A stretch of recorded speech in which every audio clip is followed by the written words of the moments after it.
comes. And she has asked, fourthly, what plans we have to strengthen the framework, drawing from the experience of the United Kingdom, Australia, and the European Union.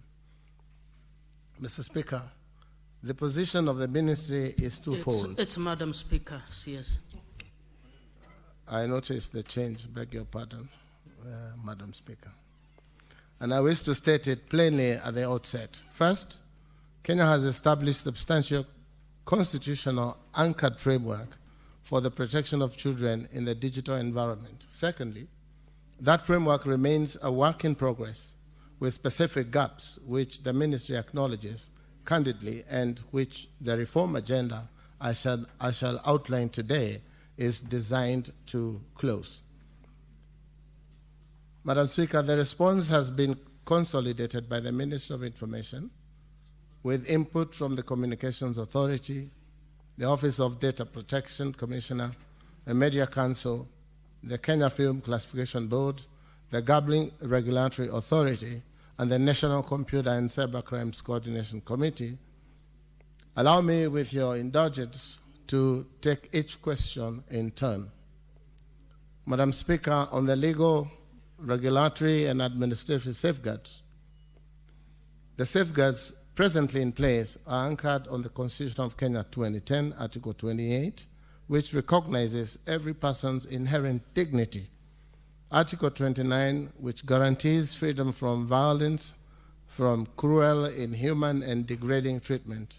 And in the digital context, this extends to protection from cyberbullying, harassment, and the long-term effect of harmful online exposure. Madam Speaker, Article 31 guarantees the right to privacy, including respect of the unlawful collection, processing, and dissemination of children's personal data. Article 33 protects freedom of expression, but expressly excludes propaganda for war, incitement to violence, hate speech, and advocacy of hatred. Madam Speaker, Article 46 protects consumers, including children, as vulnerable consumers. And Article 53 guarantees the right of the child, including the principle that best interests of the child are of paramount importance in every matter concerning the child. Madam Speaker, these constitutional guarantees are given statutory force through several amendments or enactments, The Kenya Information and Communication Act, Cap 411A, mandates the Communications Authority to facilitate and regulate secure electronic communications and transactions. The Children's Act, Cap 141A, criminalizes conduct frequently encountered in the online environment, including grooming, solicitation, cyber enactment, and exposure of children to obscene content. The Computer Misuse and Cybercrimes Act, Cap 79C, as amended in 2025, criminalizes authorization access, the production and possession of child pornography, cyber stalking, and the non-consensual sharing of intimate images. The Sexual Offences Act, Cap 63A, addresses sexual exploitation, including in its online manifestations. The Data Protection Act, Cap 411C, provides heightened safeguards for the processing of children's personal data, requiring parental or guardian consent and prohibiting the profiling of children for direct marketing purposes. The Gambling Control Act of 2025 prohibits persons under the age of 18 from participating in any form of betting or gambling or gaming. And the Films, Stage, Plays, and Publication Act, Cap 222, empowers the Kenya Film Classification Board to classify audiovisual content, including content distributed through digital and online channels. Madam Speaker, this statutory framework is operationalized through 3 regulatory instruments issued in 2025, which constitute the heart of the present regime. They are the industry guidelines for child online protection and safety in Kenya, 2025, issued by the Communication Authority, the Code of Conduct for Media Practice of 2025, issued by Media Council of Kenya, and the Kenya Information and Communication Regulations Telecommunication Service Subscribers Regulations of 2025. Together, these instruments require age-appropriate design, default high privacy settings, parental controls, content moderation, watershed period restrictions, and parental or guardian involvement in the registration of minors on telecommunication networks. Madam Speaker, the consumer protection regulations are presently under review and undergoing public participation. Honorable Senators, the institutional architecture of the enforcement of these frameworks was classified by the High Court in 2024 decision in Kenya Union of Journalists versus Communications Authority of Kenya and another. Following that judgment, the position is now settled. The Media Council of Kenya leads on media content standards under Article 34, subsection 5. The Communications Authority retains responsibility for sectoral regulation. Senator Halwale, what's the point of intervention? Madam Speaker, almost 10 minutes into the minister's response, the minister is merely citing the relevant articles of the Constitution and the relevant acts. The purpose of the question is for him to tell us what he's doing with persons and organizations who are providers of ICT so as to protect our children. The laws he's reading were enacted in this parliament by him and myself. Tell us what you're doing with the persons and organizations who are providing this service. Senator Halwale, your intervention is noted. Honorable Sears, kindly get to the gist of it. I think the response is very extensive in terms of citing the statutory provisions. I think the mover of the question wants to know why we continue having issues regardless of what you're citing in terms of the regulations and the law. Maybe you want to move quickly to explaining what is being done so that members can also ask the subsidiary questions. Thank you. Indeed, Madam Speaker, I am trying very much to answer the questions as asked. I was not only citing the law itself, which I'm aware, and I was struggling with the first question, which was asking what laws. I explained the laws themselves, the regulations, and the amendments that we have done, and what it is that we are. I may just run to, I may avoid that part. Allow me to proceed. On the operational progress and the empirical code, Madam Chair, Madam Speaker, I now turn to the Honourable Senator's second question, which is what operational progress has been made. I wish to take the unusual, but I believe necessary step of laying before this House the empirical record of regulatory enforcement during the period under review. Because the proof of any framework lies not in its statutes, but in its conduct. Honourable Senators, between February 2025 and April 2026, the Media Council of Kenya took 31 recorded enforcement actions in matters touching the protection of children. Of these 31 actions, 19, approximately 61% of the total, concerned gambling and lottery promotions, or published in breach of disclosure, age restriction, gambling license display, or watershed requirements.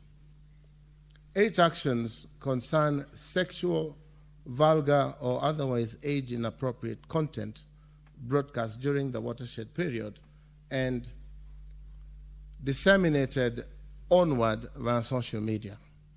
4 actions concern the identification of minors who were victims of social violence or other sensitive matters in news reporting.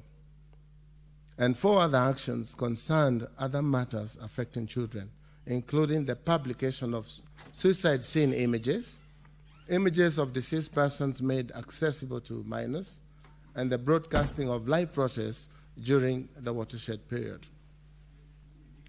Madam Speaker, I draw 3 observations to the attention of this House. First, the fact that gambling-related actions account for some 61% of the recorded enforcement directly evidence both in the scale of the gambling exposure risk to which the Honorable Senator's question refers, and the active regulatory response to it. Secondly, the second largest category, sexual content broadcast during the watershed and disseminated onward via social medias. This confirms the convergence of broadcast and online distribution channels and the need for platform agnostic enforcement. Thirdly, the recurrence of certain media house cross-multiple actions has informed the Council's decision to escalate from individual case responses to systematic measures, including mandatory training and legislative amendments, which I shall describe shortly. Madam Speaker, the national KSAT reporting channels and intake. On reporting mechanisms, the National Kenya Computer Incident Response Team Coordination Center operates multiple channels: email, the mobile application, telephone, written responses, and physical visits. Childline Kenya operates a child helpline 116, a 24-hour line.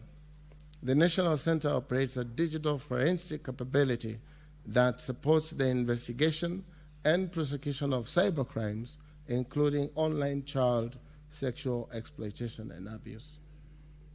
Madam Speaker, on intake, in the first quarter of the financial year 2025-26, the National Center recorded 8 reports of child abuse. And in the second quarter...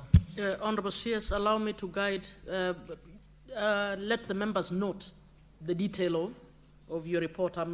I realize the timing for the question is coming to an end, so you might want to summarize a bit more and just refer the members to the Madam Speaker, relevant paragraphs. yes, thank you. Thank you. Thank you for the guidance. I have offered both in print and soft copy my executive summary of what I've been trying to capture, which I was in page 8 or 15. So you may note, senators, that honourable senators, that the Office of Data... You probably want to say something on the third and the fourth questions. I think the response to the second question is quite comprehensive. Yes. And I think members can read the detail for themselves. You probably want to say something about the third and the fourth question. I've guided Madam Speaker. Honourable senators, on the issue of assessment of minors' exposure, the Honourable Senator has asked whether the Ministry has, in the last 5 years, undertaken an assessment. I must be candid with this House. The Ministry has not, in the last 5 years, commissioned a single dedicated published national assessment covering all 4 vectors raised by the Honourable Senator. I acknowledge this gap, and I do not seek to minimize it. The Communications Authority of Kenya has accordingly commissioned the University of Nairobi to undertake the National Security on Child Online Protection and Safety in Kenya. In the interim, however, the Ministry does not come before this House empty-handed. The evidence available drawn from the State of the Media 2025 survey, that report of the Media Council of Kenya, from the Distracting Harm in Kenya study of 2022, the National KSAT quarterly report, and from the compliance engagement of Office of the Data Protection Commissioner. The State of Media 2012 survey report documents all these issues, Madam Speaker, and they are available in our detailed response, which is 40 pages, I think. Madam Speaker, this is the finding I commend most particularly to this House. 63% of Kenyans are unable to identify content generated by artificial intelligence. 63% of our children are interacting principally with digital mobile first, algorithmic curated platforms with a limited editorial oversight against a population baseline that is not equipped to identify manipulated synthetic media. This is the risk landscape in which the safeguards of the Honorable Senator's question must be made to work. On gambling, exposure specifically, the data from the Office of the Data Protection Commissioner is striking. Of 224 gaming and betting firms identified by the office, only 15, that is 6.7%, are fully registered. 13 firms are particularly registered partially. 5 hold expired certificates. Action needs to be taken on this end, and the ministry is engaging the Office of the Data Protection Commissioner and the Gambling Regulatory Authority on a coordinated enforcement push, and the ministry will report progress to this House as it comes through. Madam Speaker, on the plans to strengthen the framework, I turn finally to the Honorable Senator's fourth question. What plans are in place to strengthen the framework? Drawing from comparative approaches in the UK, Australia, and the European Union, the comparative analysis is set out in full at Annex 3 of the principal statement. Drawing on that analysis, the ministry has settled on 8-plan reform agenda, Madam Speaker, which are detailed on my summary and on the main report. And 3 candid acknowledgements I would like to make, Madam Speaker.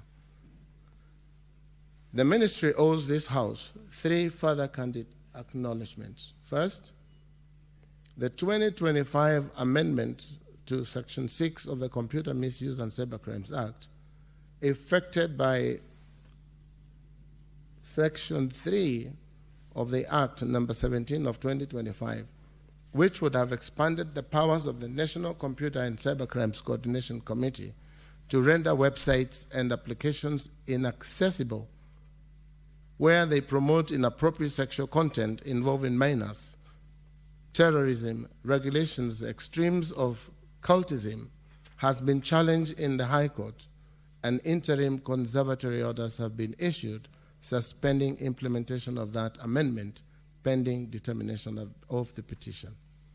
The ministry respects the judicial process and will act in accordance with the orders of the court. Secondly, Madam Speaker, Kenya does not yet impose a statutory duty on online platforms to publish periodic transparency reports on takedowns, complaints, content classifications, or recommended system risks. Closing this gap is the principal purpose of the proposed Kenya Online Survey Bill. Thirdly, Madam Speaker, the data handler registration deficit is in the gaming and betting sector, to which I have already referred, requires concerted efforts. The ministry is coordinating the Office of the Data Protection Commission and the Gambling Regulatory Authority on this work. So, Madam Speaker, in summary, our ask as a ministry to this House: against that practice, the ministry makes 4 respectful asks on this Honorable House. Ask number 1, Madam Speaker, is that the House receives this statement and that it allows the ministry to revert the findings of this national survey on child online protection and safety in Kenya on conclusion of the field, on the field work. Secondly, Madam Speaker, I ask that this House engage substantively with the legislative components of the reform agenda, and in particular, the Kenya Online Safety Bill and the proposed amendments to the Media Council Act, Cap 411B, when those instruments are introduced. Thirdly, Madam Speaker, is that this House supports the interagency compliance and inspection cycle through its relevant standing committees. And finally, Madam Speaker, is that this House take note of these litigations in respect of the Section 6 of the Computer Misuse and Cybercrimes Act, which constrains the Ministry present ability to compel the takedown of scope contact. In closing, finally, Honorable Senators, I thank the Honorable Senators for placing this matter on the floor of the Senate. The questions she has posed will outlast this Parliament. The harms to which they speak, to our children's safety, to their dignity or their privacy, to their right to grow up free. Exploitation is in these spaces in which they now live their daily lives admit of no partisan answer. My ministry remains committed to ensuring a safe, secure, and inclusive digital environment which Kenyan children can access and benefit from digital technologies while being adequately protected from harm. The ministry reaffirms its readiness to support the Senate in advancing legislative, regulatory, and policy interventions that safeguard the right and welfare of children in this digital space. I submit, Madam Speaker. Thank you, Honorable CS. Honorable CS, you may sit as you wait for the subsidiary questions by the mover, Senator Hamida. And Honorable Senators, I will allow, after Senator Hamida asks, 2 more questions, one from this side, one from the other side, so that the CS can answer all of them together. Senator Hamida, you have opportunity to ask 2 subsidiary questions. Thank you, Madam Speaker. Bwana CS, I really want to appreciate at least the efforts that have been made to my response. I was just wondering whether there are investigations that have been undertaken, whether prosecutions have been initiated and convictions have been secured on this issue. One last one, because I've been told that I only have 2 questions. Does the ministry have any county by county data on our awareness on this program and undertaken on child online safety and public funds allocated on this matter? If the funds are allocated actually annually towards this child online protection initiatives, I hope, do you have any data on county by county? I thank you, Madam Speaker. I have Senator Mungatana. Madam Speaker, thank you very much for giving me the opportunity to ask this question. Waziri, welcome. We are always happy to see one of us come here because you know how it has been and it has been before. Mr. Speaker, Tana River County has a very robust internet community, and it has served as a means of communication between the people and even leaders and the people. But then now, Madam Speaker, we are going into the electioneering period. And things are changing, not just in Tana River County, but across the 47 counties. More hatred is coming into the political discourse. Lack of Senator decorum. Dr. Mungatana, Yes. I'm tempted to guide you. Please Yes. ask the question. I'm getting there, Madam Speaker. Thank you. Lack of decorum from participants in the internet space.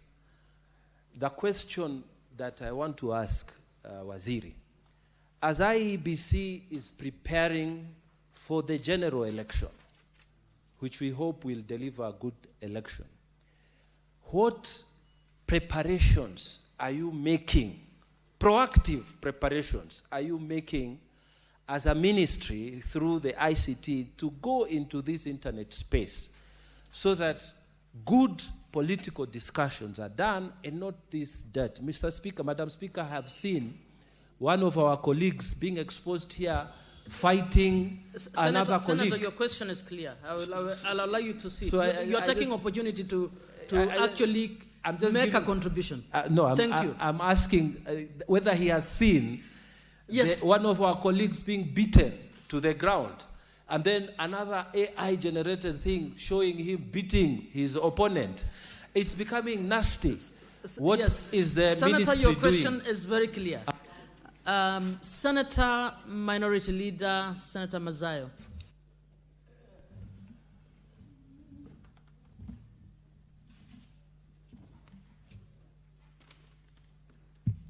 Asante Mstahiki Spika. Mstahiki Spika, nataka kuuliza swali kwa waziri. Waziri, unaweza kueleza kinaga ubaga kulinganishana na wizara yako imeanzisha imechukua hatua gani kuona kwamba sheria ama kuona kwamba taratibu ya watu kufanya kazi katika wizara yako na hali ya mitandao haiwezi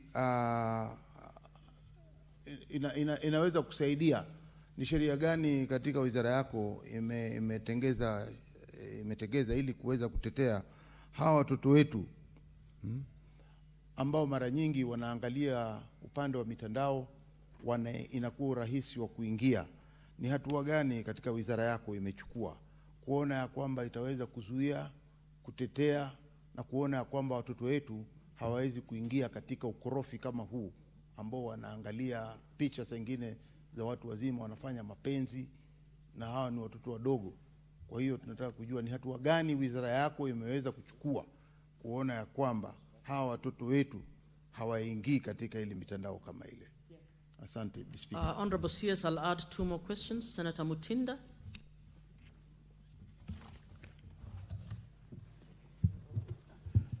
Thank you, Madam Speaker. And also let me appreciate Bwana Waziri William for the great response that you've done. But definitely we have a few concerns, and directly to the point, Madam Speaker, I'm just curious in regards to the draft of the cybersecurity draft strategy that has been mentioned before. How many security professionals does Kenya currently need in terms of the opportunities that exist for our young people in the space of cyber security? And what's your take as the minister with the discussion that is in place? Senator Mutinda, the rule is 1 question and you've done that question. It's just the curriculum factor that just wanted to hear from the ministry if there's anything that is a second question. Is thoughts in terms of curriculum. Thank you, Madam Speaker. It's for our young people. Thank you so much. Senator Eddie, okay. Madam Speaker, thank you for the opportunity, and I've listened to the CS very keenly. And Madam Speaker, if you realize, the CS has really looked at the legislations and the legal actions and framework that exist in terms of this response. But I think that on this question, could the CS just be very clear on what is the ministry doing to hold the platforms accountable? Because this is the question. Because if you go to a place like the EU, we have got the Digital Services Act, but the luster of that act is given life by the relevant ministries holding platforms accountable. Is there a framework that the ministry has put in place in this digital citizen world that ensures that Meta, that owns Facebook and owns WhatsApp and owns IG, that TikTok, that all these platforms have got an accountability framework to the country? This is the fundamental question I want to ask the minister. Honorable CS, you may respond to those questions. Thank you, Madam Speaker, one undertaking I want to give, Madam Speaker, is because I may not comprehensively answer the substantive supplementary questions. As usual, I'll undertake to give comprehensive answers to all questions and any other that may arise from the questions of the Honorable Senator. Madam Speaker, on the issue of investigations, we have had several discussions with the Office of the DPP to give us information on the successes or failures of the many cases that they have forwarded. And Madam Speaker, that information is yet to come to us from the Office of the Prosecution Office, and I hope that by the time of close of the month, we shall have all the necessary cases prosecuted, their successes and failures and reasons thereof. Mr. Speaker, the Senator for Tana River has asked, during the electioneering period, whether we are prepared and what it is that we are doing in preparation of the elections and the things that may happen, as has been witnessed from some of the members here. We have, Madam Speaker, put together a committee of different departments, including security, our offices, the election IEBC, to make sure that we are properly prepared during this period and going forward, that this becomes a continuous process, not only during elections. And I hope that by the time we get near December, we should be able to say exactly what we have planned. But again, Madam Speaker, I want to say this, that also it's incumbent upon us as leaders to be able to talk to our children and those that are under our care on how we discipline ourselves, a situation which will become the norm of the use of the internet space. I say this cognizant of the fact that there are countries like the UK that do not have a constitution, but they have the modes of how they operate. So we need to start talking about safe mtandaoni, and that only can come from us discussing as Kenyans, leaders, and all involved parties. The Senator Mazayo, I think, Judge Mazayo, asked a question on hatua gani tunachukua sisi kama wizara. Mheshimiwa Speaker, sheria moja ambayo tumesema imepelekwa kotini ilikuwa ni sheria ya kuweza kuondoa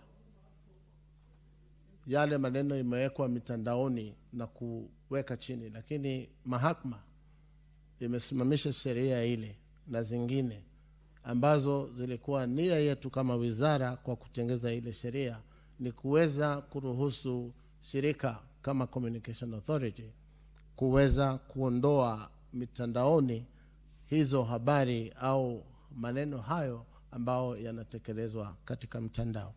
Tunahofia, Mheshimiwa Speaker, kuwa hivi karibuni hiyo koti itaweza kuondoa hizo maneno za kuzuia ili tuweze kung'ang'ana na story ya kuweza kuondoa habari mbaya au maneno mbaya ambayo inafanyika mitandaoni. Mheshimiwa Speaker, I think it was Senator Eddy, who says we need to have very clear as a ministry on the framework that we are doing. I tried, Madam Speaker, to explain on the frameworks, but you directed that I do not go into details. I undertake, Madam Speaker, to be able to bring a comprehensive answer on the frameworks and what it is the ministry is doing currently and the proposed actions in the future to make sure that this space is free and good for our children to indulge. I submit, Mr. Speaker. Senator Eddy, what is your intervention? Certainly it cannot be a point of order. Mr. Speaker, I think that either the minister got my question wrong or did not just answer it at all. I did not ask about legal frameworks, Mr. Speaker. I indicated that the minister has centered on legal frameworks that exist. What I asked the minister is, how is the ministry holding platforms accountable? Because the legal frameworks are there to ensure that there is robust standards, to ensure that the safety standards are implemented according to our constitution within those legal frameworks, to ensure that there is fast reporting mechanisms, and to ensure that there is protection of minors. All these things exist. What is lacking is, how do you hold those stakeholders who are owning these platforms accountable? For instance, Meta, that owns Facebook, that owns WhatsApp, that owns IG, are registered in Ireland. They're not registered in Kenya, yet their platforms are distributing content that do have impact on our children. What is the ministry doing to hold Meta accountable? What is the ministry doing to hold TikTok accountable? What is the ministry doing to hold these all social media platforms accountable to the frameworks and standards that have been established by the country? That's my question. Yes, Honorable, yes. Mr. Speaker, I quite agree with Senator Eddy that the issue of framework had been exhaustively explained. On what we are doing, Mr. Speaker, with players like TikTok and Meta, one action is the takedown action. The other action, Mr. Speaker, is that Communications Authority, through regulations, has been mandated now to stop operations of those platforms in the event of breach. But again, Mr. Speaker, we have issues that people run to court to stop us from doing certain things. But we have undertaken to be able to deal with these broadcasters, be it TikTok, be it Facebook, and some of them, Mr. Speaker, we have also given conditions in their licensing that they must have offices here in Kenya, so that in the event of issues that they have brought up on their platforms, they should be held accountable here in Kenya. And you remember, Mr. Speaker, if I may add, a platform like the one for Elon Musk, we have given them temporary approval licenses to operate in Kenya on condition that in the next 3 months, they shall have an office here. So we are taking action by having them here in Kenya and being subjected to our laws and measures that are there to protect our children. I submit, Mr. Senator Boni. Speaker, Mr. Speaker, 2 weeks ago, Safaricom announced profits of 100 billion shillings, Mr. Speaker. What is the minister doing to ensure that this theft, open theft, by a company which is not in business but is doing profiteering, young people are protected by having access to cheaper rates of using ICT? Especially, Mr. Speaker, in view of the fact that your government promised Kenyans, especially the youth, free Wi-Fi for them to be elected. Senator Munyehaji. Asante Mheshimiwa Spika, yangu mimi ni swala kuhusiana na matangazo ya rejareja kuhusiana na mambo ya kamari, yani betting. Ukifungua redio kila baada ya dakika 10 kuna tangazo la betting. Kila baada ya dakika 10 kuna tangazo la betting. Je, wizara yako Mheshimiwa Kabogo inafanya nini kupunguza ama kuondoa kabisa haya matangazo ya kamari ambayo yamekithiri katika vyombo vya habari katika nchi yetu? Senator Kathuri. Thank you, Honorable Speaker, for this opportunity also to ask my supplementary question. Mr. Speaker, the question asked by Senator Aminda Kibwana falls under the law that we passed in this House last year, which is the Computer Misuse and the Cybercrimes Amendment Act 2025. Mr. Speaker, that is where you'll find we amended the Principal Act by inserting subsections in Section 6, JA, which now refers to where it is proved that a website or application promotes unlawful activities, inappropriate sexual content of a minor, terrorism or religious extremism, and cultism. So, Mr. Speaker, my question is, what is the ministry doing to operationalize this law, Mr. Speaker? Because there are a lot of cyberbullying, Mr. Speaker. Yours truly is actually, I am a culprit this week, Mr. Speaker, where something is circulating in social media that I was in a place somewhere, I can remind, I don't know what it was, Mr. Speaker. Somebody pretending to have voice impiance like Kaduri Murungi, which is not myself, Mr. Speaker. So, Mr. Speaker, my question is, because there are so many such issues, even I saw one time, Mr. Speaker, the President of the Republic of Kenya was actually in these cyber crimes, in a coffin somewhere like his den, Mr. Speaker. So, Mr. Speaker, so many cases are being reported. I will circulate to you. Order, Senator Fernandez. So, Mr. Speaker, my question is, because there are so many cases which are being reported out there, but the police, even once you go report to the CID, they have nothing to do. They cannot protect you, Mr. Speaker. So, Mr. Speaker, I'm asking this question painfully, that I passed this law in this House, I voted for it, I'm now a culprit, and Mr. Speaker, this law is not even helping me, because I went to ask very senior CID officers, and they told me there is nothing much they can do because they need a lot of technology so that they can identify the source, who was the principal source of this misuse, Mr. Speaker. Mr. Speaker, Senator Kibwana, even though she approached me yesterday, and it's like she knows who was the first person to do this thing. Because the questions she asked me yesterday, it's like they are so much reading. Like even she's aware who was this person who did this to me. Character assassination. Thank you, Senator Katuri. You've asked so my your question is the operationalization of this law, Mr. Speaker. Thank you.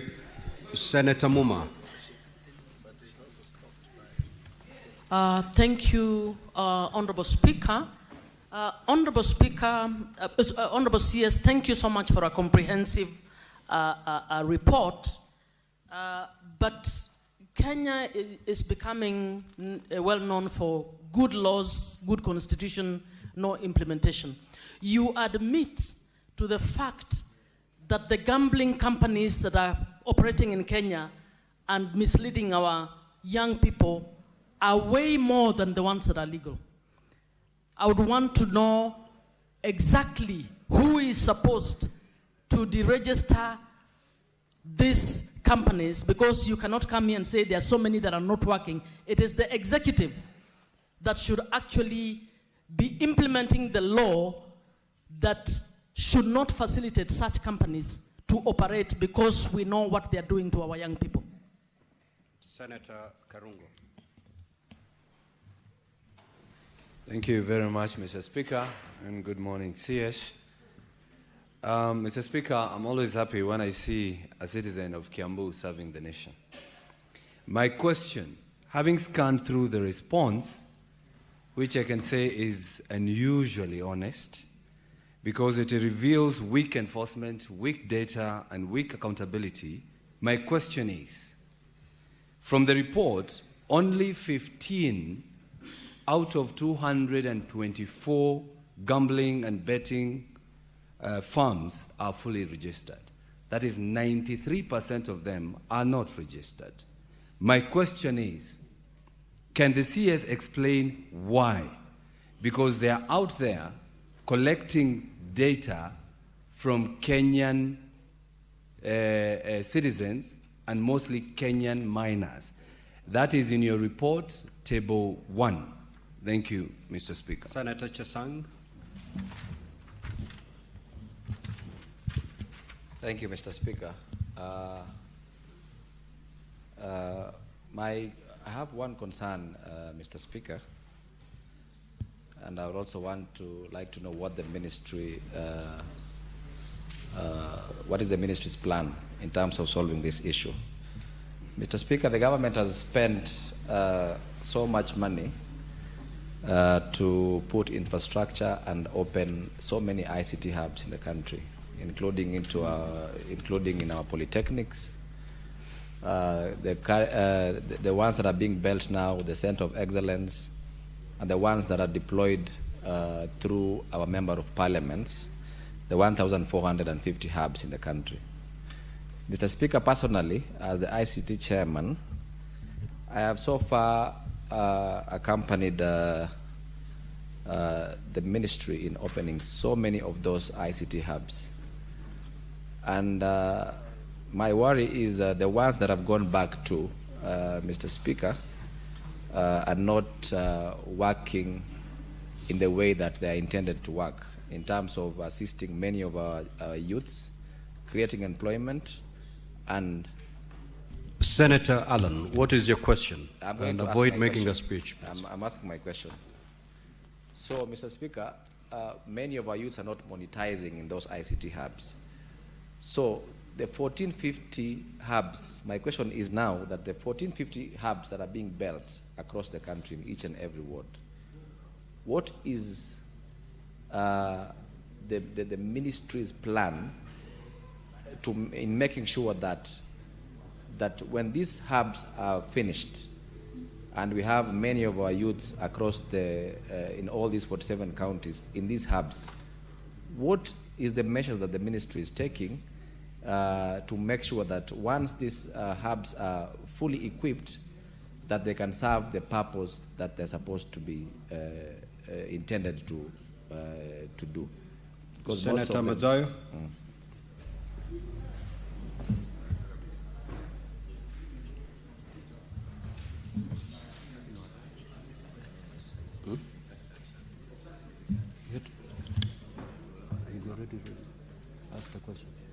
Well, Senator Mazayo, I'm told you had already asked a supplementary question.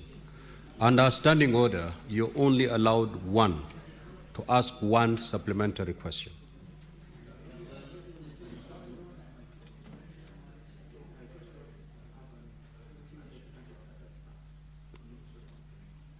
So, CS Kabogo, you had noted the question by Senator Mazayo.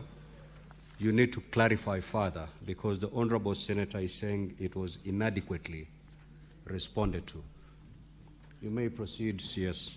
Mheshimiwa Speaker, swala la Mheshimiwa Mazayo nilijaribu sana kwa lugha yetu ya Kiswahili kujibu. I did it to the best of my ability as I sit here.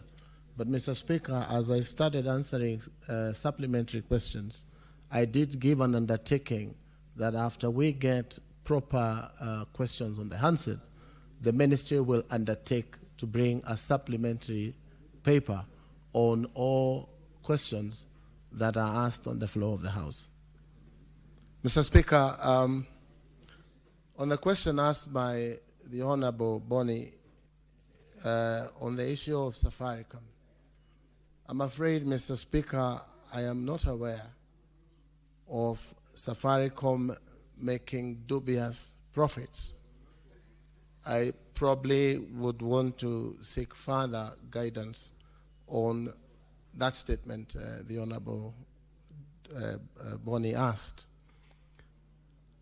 But on the issue of Wi-Fi, we did promise, yes, Kenyans, that we shall put public hotspots.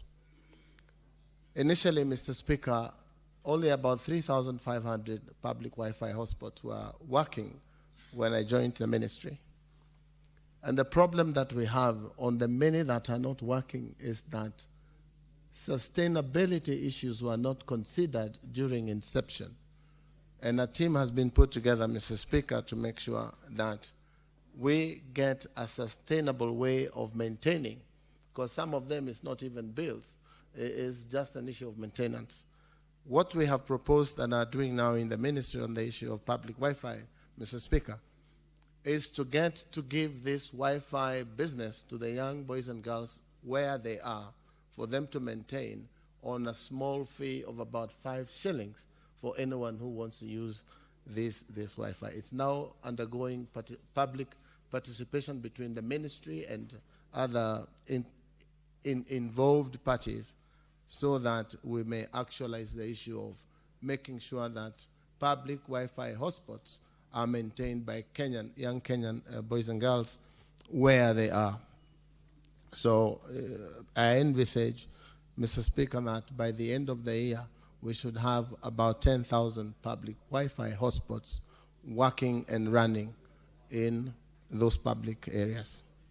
Mr. Speaker, on the issue of betting kutoka kwa Mheshimiwa Haji, nilisema katika taarifa niliyopeana hapa, Mheshimiwa Speaker, kuwa shida kubwa sana imetokezana na mambo ya betting, na 70% ya shida nyingi ambazo zinapatikana mitandaoni haswa zinakuja kulingana na mambo hayo ya betting. Tuna habari kwamba, Mheshimiwa Speaker, hata vijana wengine hushikia wamama nyumbani kisu, ampe 100 ili akaweze kwenda kufanya maneno ya betting. Kwa hivyo kipaumbele katika wizara yetu ya mawasiliano ni kuweza kufuatia sheria ambazo zimewekwa.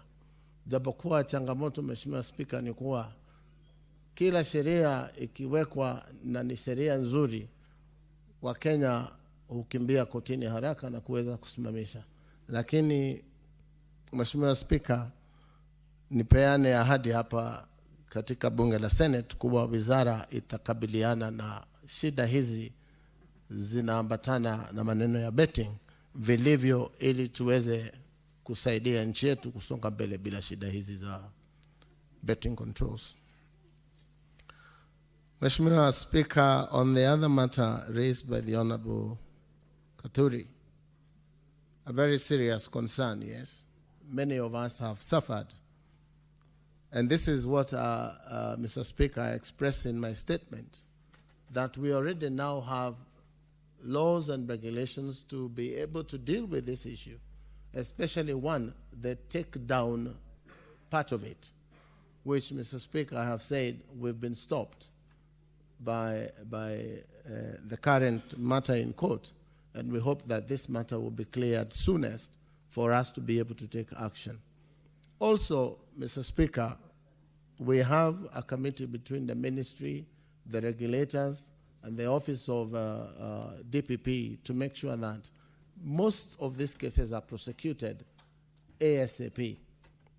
Again, we have a problem there because, as you know, our criminal procedure systems require certain procedures to happen as people are taken to for criminal prosecution, Mr. Speaker.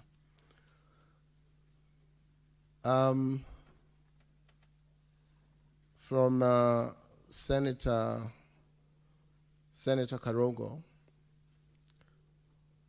he asked, out of 224 cases of licensing, only 15 are fully licensed. The others are partially, I have explained there. But, Mr. Speaker, we've given the agencies 40 days to be able to make sure that those that are in the process of properly registering are registered within that period, without which their licenses should be cancelled, Mr. Speaker. And that is ongoing, Mr. Speaker. Senator Chisang asked on the issue of the 1,450 digital hubs and what plans we have. Mr. Speaker, we currently have trainings going on for young Kenyans who will be engaged as trainers to be taken into those digital hubs where they shall become trainers of trainers to train those that will be responsible for training young Kenyans who are using these digital hubs as platforms for digital economy. I want to tell the House that also recently we have engaged a company that is giving us 700,000 trainings to young men and women, which will be issued with certificates of online platform using. So the ministry is aware.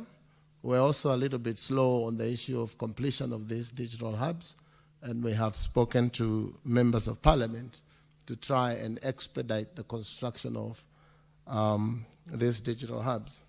We currently are having devices to take to those that are ready, and this exercise is ongoing, and Senator Chesang, being the chair of the ICT committee, is very involved in the process of bringing these hubs to working. What was the other one? I think that's all, Mr. Speaker, unless I have missed any. But again, Mr. Speaker, as I said, I undertake to bring in, once we get the answer to get the proper questions, we shall bring in a substantive answer for each and every one of them. I submit. Yes, Senator Kathuri. What's your intervention? Honorable Speaker, I'm not sure whether you attempted to answer my question. So maybe you can do that before he leaves. Mr. Speaker, this is the one that I said we are having issues on taking down those things that, for example, what I have seen that you referred to because of the current court case. We are trying to lift that ban in court so that we can start doing it. But our hands are tied at the moment. But between us and the regulators and those that are involved, there is something the ministry is doing to make sure that we can put a stop to them before they are aired. And that is happening. Again, not trying to circumvent the matter that is before court, Mr. Speaker. But again, I said we shall try and make sure that you have comprehensive answers to each and every question. And we even ask those that had supplementary questions that they didn't ask, if they can be forwarded to the ministry, we shall be more than willing to answer, Mr. Speaker. Thank you, Honorable Sears. You may now take leave. Honorable Senators, we will move to question number 027 by the Senator for Kisumu County, the Honorable Tom Ojenda.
Honorable CS, welcome back to the Senate. We'll straight away go to question number 027 by the Senator for Kisumu County, the Honorable Tom Agenda.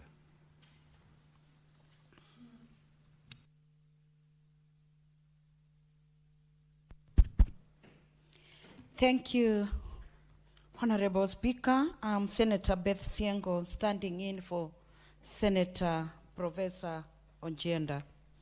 The question goes, could the Cabinet Secretary outline the measures the Ministry has adopted to cushion small-scale traders against eroded profit margins caused by the rising cost of essential commodities? Part B, could the Cabinet Secretary clarify whether the Ministry intends to expand access to affordable credit through the Hustler Fund, SACCOs, or other credit guarantee schemes for informal traders in Kisumu County, given that the current interest rates remain as high as 23 to 24%. Part C, what safeguards exist to ensure that women and youth traders who form the majority in Kisumu's informal markets are equitably included in these credit support programs? I submit. Respond. Thank you, Mr. Speaker. Mr. Speaker, I wish to respond to question number 27 by the Senator for Kisumu County. Honorable Speaker, on A, the Ministry, through the state agencies, has implemented multiple initiatives to support and cushion small-scale traders against eroded profit margins caused by the rising cost of essential commodities. The Ministry, through Micro Small Enterprises Authority, MSEA, has rolled out quite a number of targeted strategies and flagship projects aimed at enhancing MSME resilience, creating decent jobs, and positioning youth-owned enterprises as key drivers of inclusive economic transformation. Some of the intervention and measures include grants and affordable financing, market access platforms, capacity building, digital transformation, constituency industrial development centers, CIDCs, work sites in various markets, modern markets being built, cold storage facilities, formalization of MSMEs, and circular economy and value chains. For number B, Mr. Speaker, in order to ensure expanded access of affordable credit to all Kenyans, and particularly in Kisumu County, the Ministry of Cooperatives and MSME Development has expanded access to affordable credit through the Hustler Fund, which is available to all Kenyans 18 years and above, at the interest rate of 8% per annum for those who repay on time, and 9.5% for those whose loans are beyond 14 days.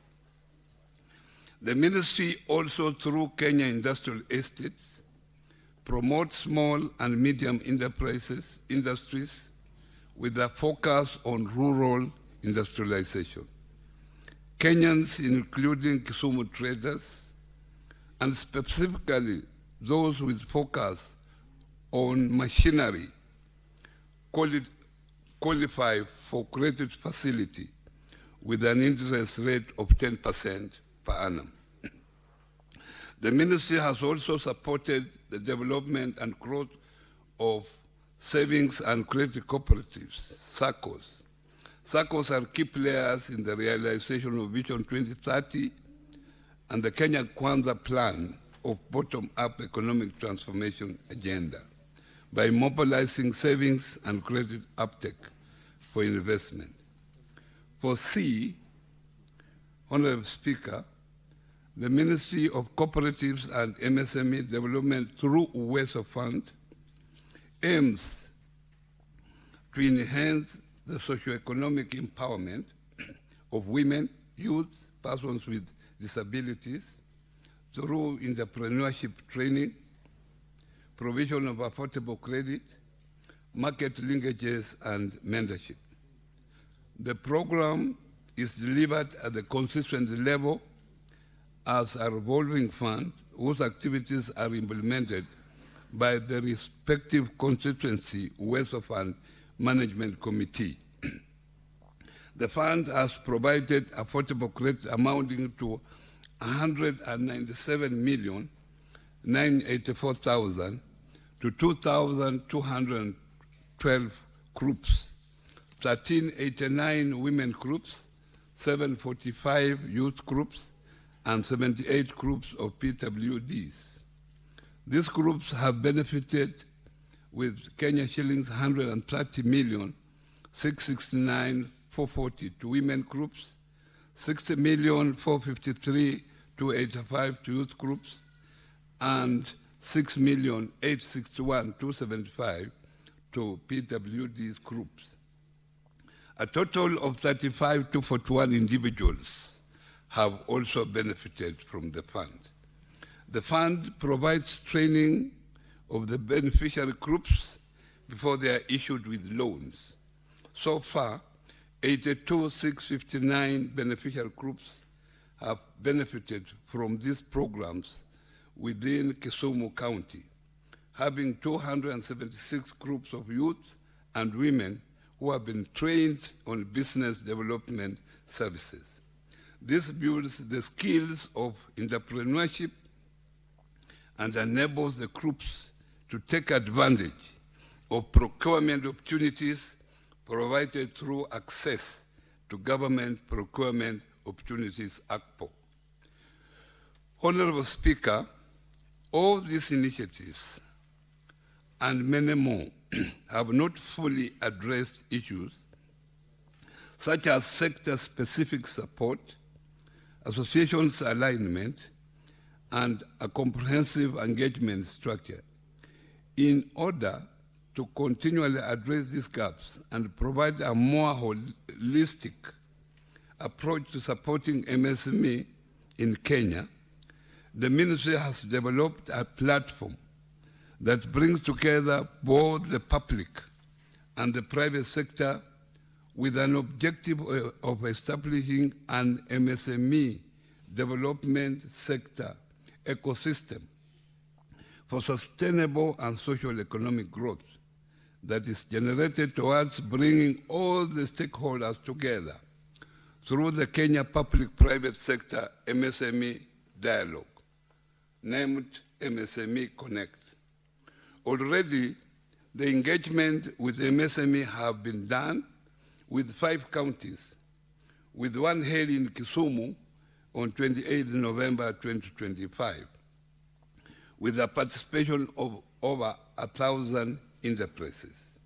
This has provided an opportunity to all MSME in all counties to market their products, network, and contribute to the policy framework discussion while aligning the business owners to adopt a saving culture through the cooperative.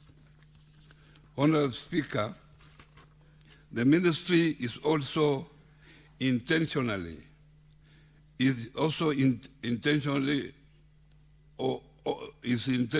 facilitating reliable markets for MSME goods and services through national, regional, and cross-border trade fairs, and as such expanding revenues, reduce risks, and generate jobs by enabling MSMEs to scale up. To this end, the ministry hosted the East African MSME Trade Fair from 7th to 16th November 2025 in Nairobi, which hosted over 5,000 participants across the 8 East African community countries who exhibited their goods and services. During the trade fair, the ministry held a high-level ministerial meeting with discussions centered on access to finance, digital transformation, access to market, and clean competitiveness. And thereafter, a declaration was announced and signed off by the stakeholders. Honorable Speaker, I thank you once again and I submit. Senator Beth Siengo, do you have any supplementary question? Thank you, Honorable Speaker. My supplementary question goes to the CS and it's on Kitui County. Women and youth traders in Kitui County face exploitation by middlemen and brokers, and their SMEs are not supported. What interventions has the ministry put in place to protect them and take them through training for capacity building to enable them access markets directly and affordable credit support programs as well? Thank you. Senator Mungatana. Thank you. Asante Bwana Spika kwa kunipa nafasi na mimi niulize swali. Waziri, swali langu ni kuhusu hizi senti ama pesa ambazo zinatumika kwa women empowerment na kusaidia wale ambao wanaishi na disability. Hii pesa katika Kisumu umesema ni milioni 197 na shilingi kadhaa. Sisi watu kutoka Tana River, ningependa kujua ni hela ngapi ambayo imeenda kwa kaunti yetu, kwa sababu wamama wengi wa masoko makubwa kama Garseni, Hola, Madogo wanalalamika kwamba hawapati hii mipango. Unasikiza zinatangazwa kwa serikali lakini hawaioni, alafu sisi tukienda tukiongelea tunaambiwa iko wapi. Kwa hivyo nataka kujua ni hela ngapi ambayo imefika kwa kaunti yetu ya Tana River. Asante Bwana Speaker. Senator Adi Okech. Thank you, Mr. Speaker, and it's good to see the CSC again today. Bwana CS, there has been a lot of challenges to SMEs in the recent past in the wake of flooding disasters, where you find that a place like Migori County, and even to some extent places like Budalangi, floods have wiped out the simple assets that small and medium enterprises depend on to do their businesses. It takes years for these small and medium enterprises to actually build these small assets to make sure that they can be able to progress with their businesses.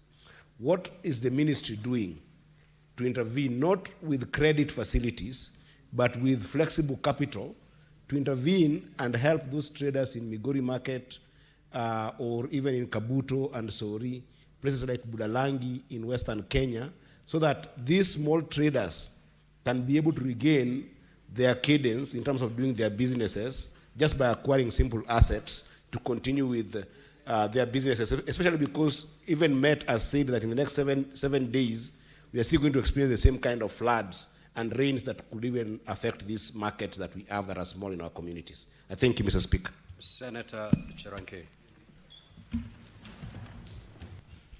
Thank you, Mr. Speaker, and it is good to see my neighbor, CS Oparanya. Mine is on the issue of Hustler Fund, Nyota Fund, Youth Fund. Mr. Speaker, he has indicated in response to the issue of access and the high interest rates on the commercial bank loans. My issue, Waziri, as a ministry, do you have intention either to waive these interests, to give them an holiday in terms of payment, or even cancel or absolve some of the loans, not only in Kisumu County, but across the country, Mr. Speaker? I yield back.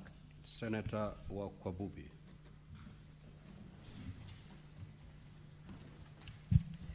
Thank you, Mr. Speaker. CS Oparanya, thank you for the presentation. And I would like to begin by appreciating you for empowering vulnerable groups in Bungoma County last week, in Bumula sub-county. We have got 8 more sub-counties to go, and also the entire Kenya, because I stand for all parties in the country.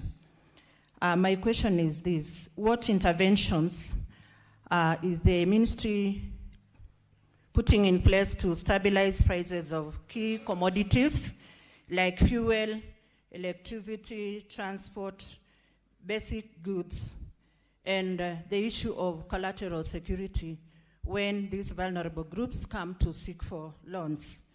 And all those are affecting small-scale traders countrywide. Thank you. I yield. Senator Muma. Thank you, Honorable Speaker. Welcome, CS Oparanya, to the Senate. My question is about the Hustler Fund. Honorable CS, among the first days you came here, you indicated that the default rate on the Hustler Fund was quite high.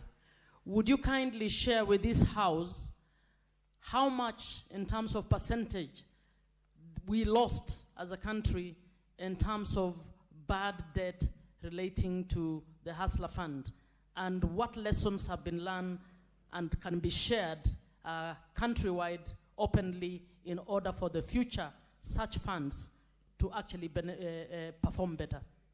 Senator Mwenda Getaya.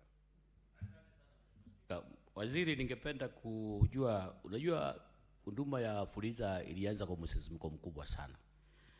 Lakini nimepata taarifa kwa wafanyikazi wengi, wafanyabiashara wengi sana wandogo ambao wanasema kwamba hiyo huduma imefifia. Sijui wizara yako iko na mpango gani ya kufufua hiyo huduma ndio wale wafanyabiashara ndogo waweze kunufaika kwa hiyo huduma. Honorable CS, you may now respond.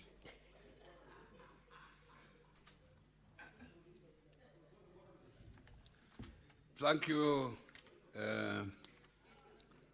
Thank you, Mr. Speaker. Mr. Speaker, Senator Siengo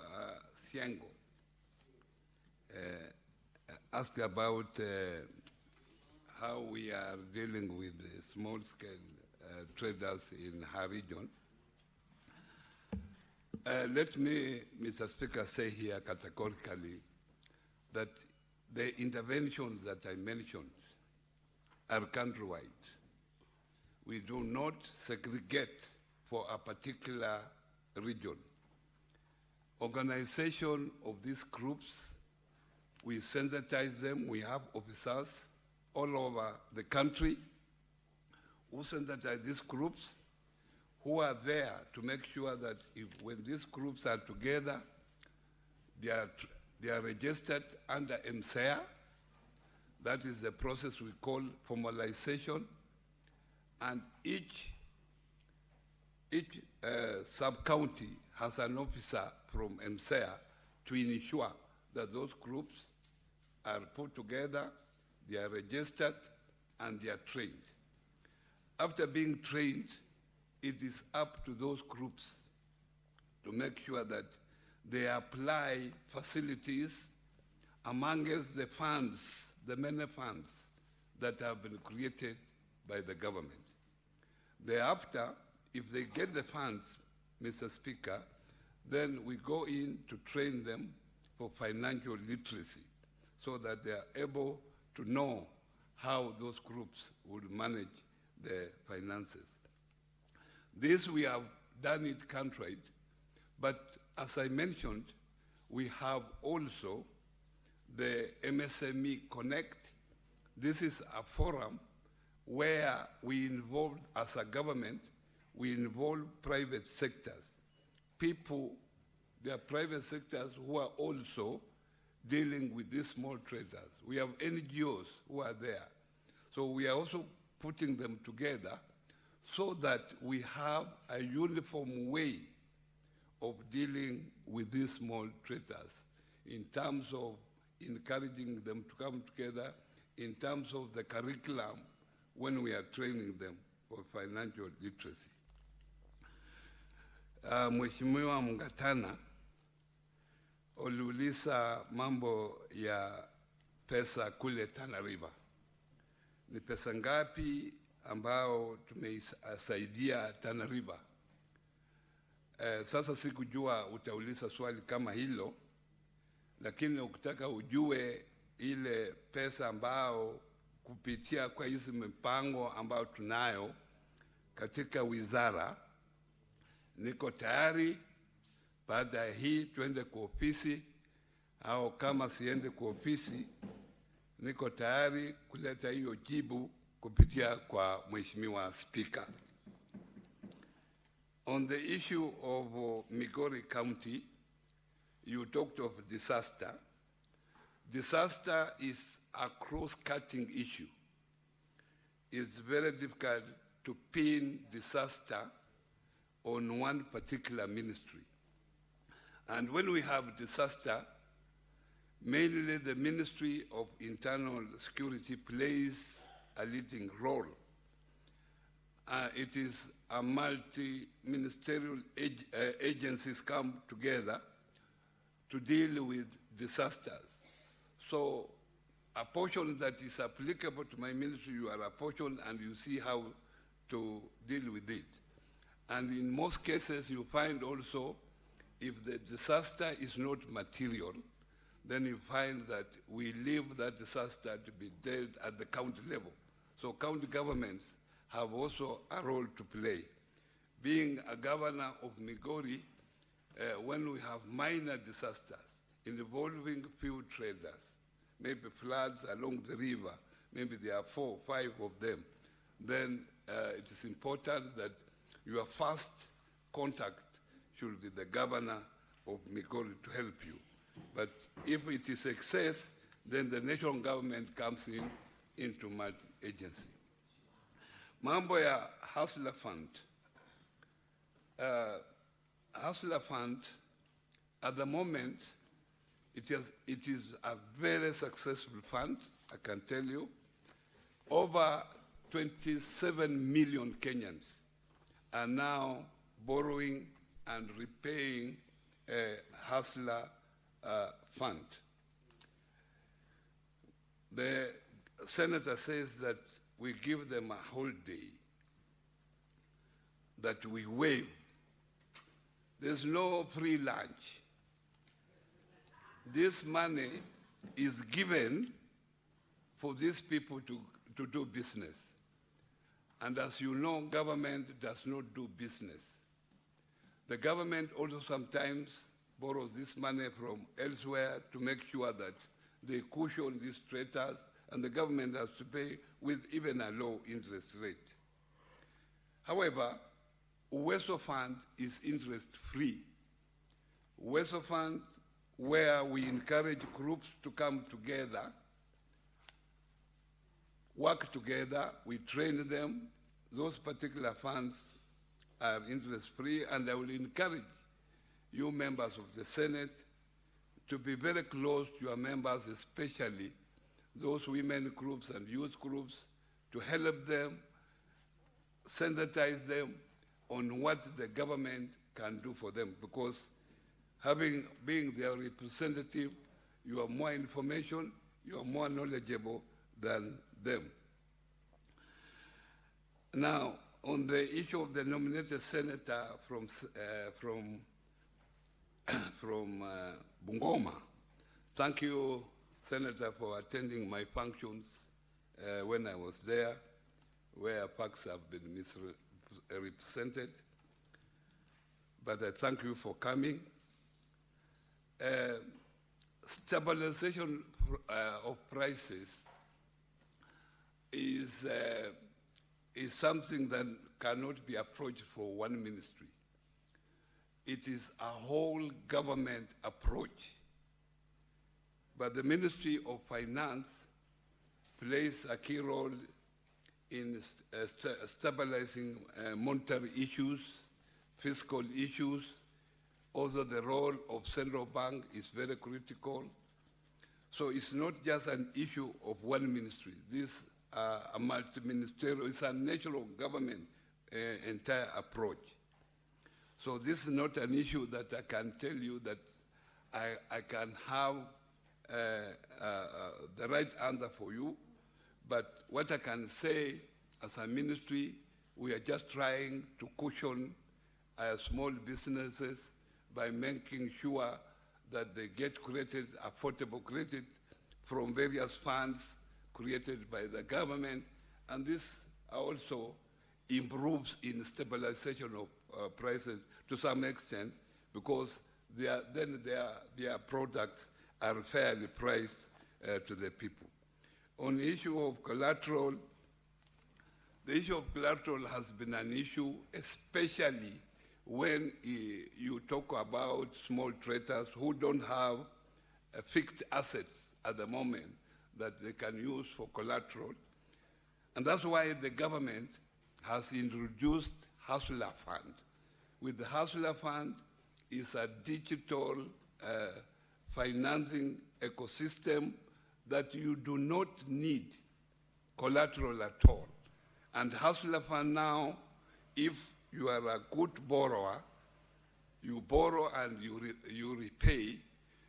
Now you have a limit of borrowing up to 150,000 shillings, which you can borrow at very low interest rate, but no collateral at all. I will encourage members of parliament here, the senators, to be part of the ecosystem of Hustler Fund. Because unless you are in need, then you cannot educate other members of your community. On the Hustler Fund default rate, usually when a new thing comes up, people rush to test to see what is in there. And this is what happened with Hustler Fund. Quite a number of people who came in, about 7 million came in, borrowed, and some disappeared. We have been talking to these people, and I can assure you that some of them have been able to pay. But it is not all lost. We are encouraging them that please pay, and when you pay, your credit limit is enhanced, and so you are able to borrow more. And in any case, if we want to follow them legally, we have the ID numbers, because the borrowing is attached to ID numbers, so all is not lost. I can say we have not lost, but there are small pairs. At the moment, the default rate is very, very low. Out of that, what is borrowed, 90% is paid within the expected period. Naye mheshimiwa Senator wa mwisho aliuliza mambo ya Fuliza. Unajua Fuliza haiko chini ya national government. Fuliza hiyo ni mambo ya Safaricom ambayo mimi sijui. Mimi mambo yangu ni Hustler Fund. Kwa hivyo ikiwa mambo ya Fuliza, nafikiria tulikuwa hapa na ule ICT CS angekusaidia kwa hayo. Mambo yangu ni Hustler Fund. So ukiwa na maswali ya Hustler Fund niko tayari kuwajibu. Asante.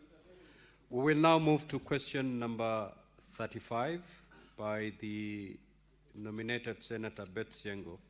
However, before I allow the Senator to ask the question, allow me to make this communication. Now, honorable senators would like to acknowledge the presence in the Speaker's gallery this morning, of a visiting delegation of the former Kenya Planters Cooperative Union, KPCU, staff and farmers. The delegation is in attendance to follow the proceedings of the Senate in relation to question number 35 and 36 by the Honorable Senator Beth Siengo, MP, to the Cabinet Secretary for Cooperatives and Micro, Small and Medium Enterprises Development. On behalf of the Senate and my own behalf, I extend a warm welcome to the delegation and wish them a fruitful visit. Honorable Beth Siengo, as you rise to ask the question, you can extend a word of welcome to the delegation. You may proceed.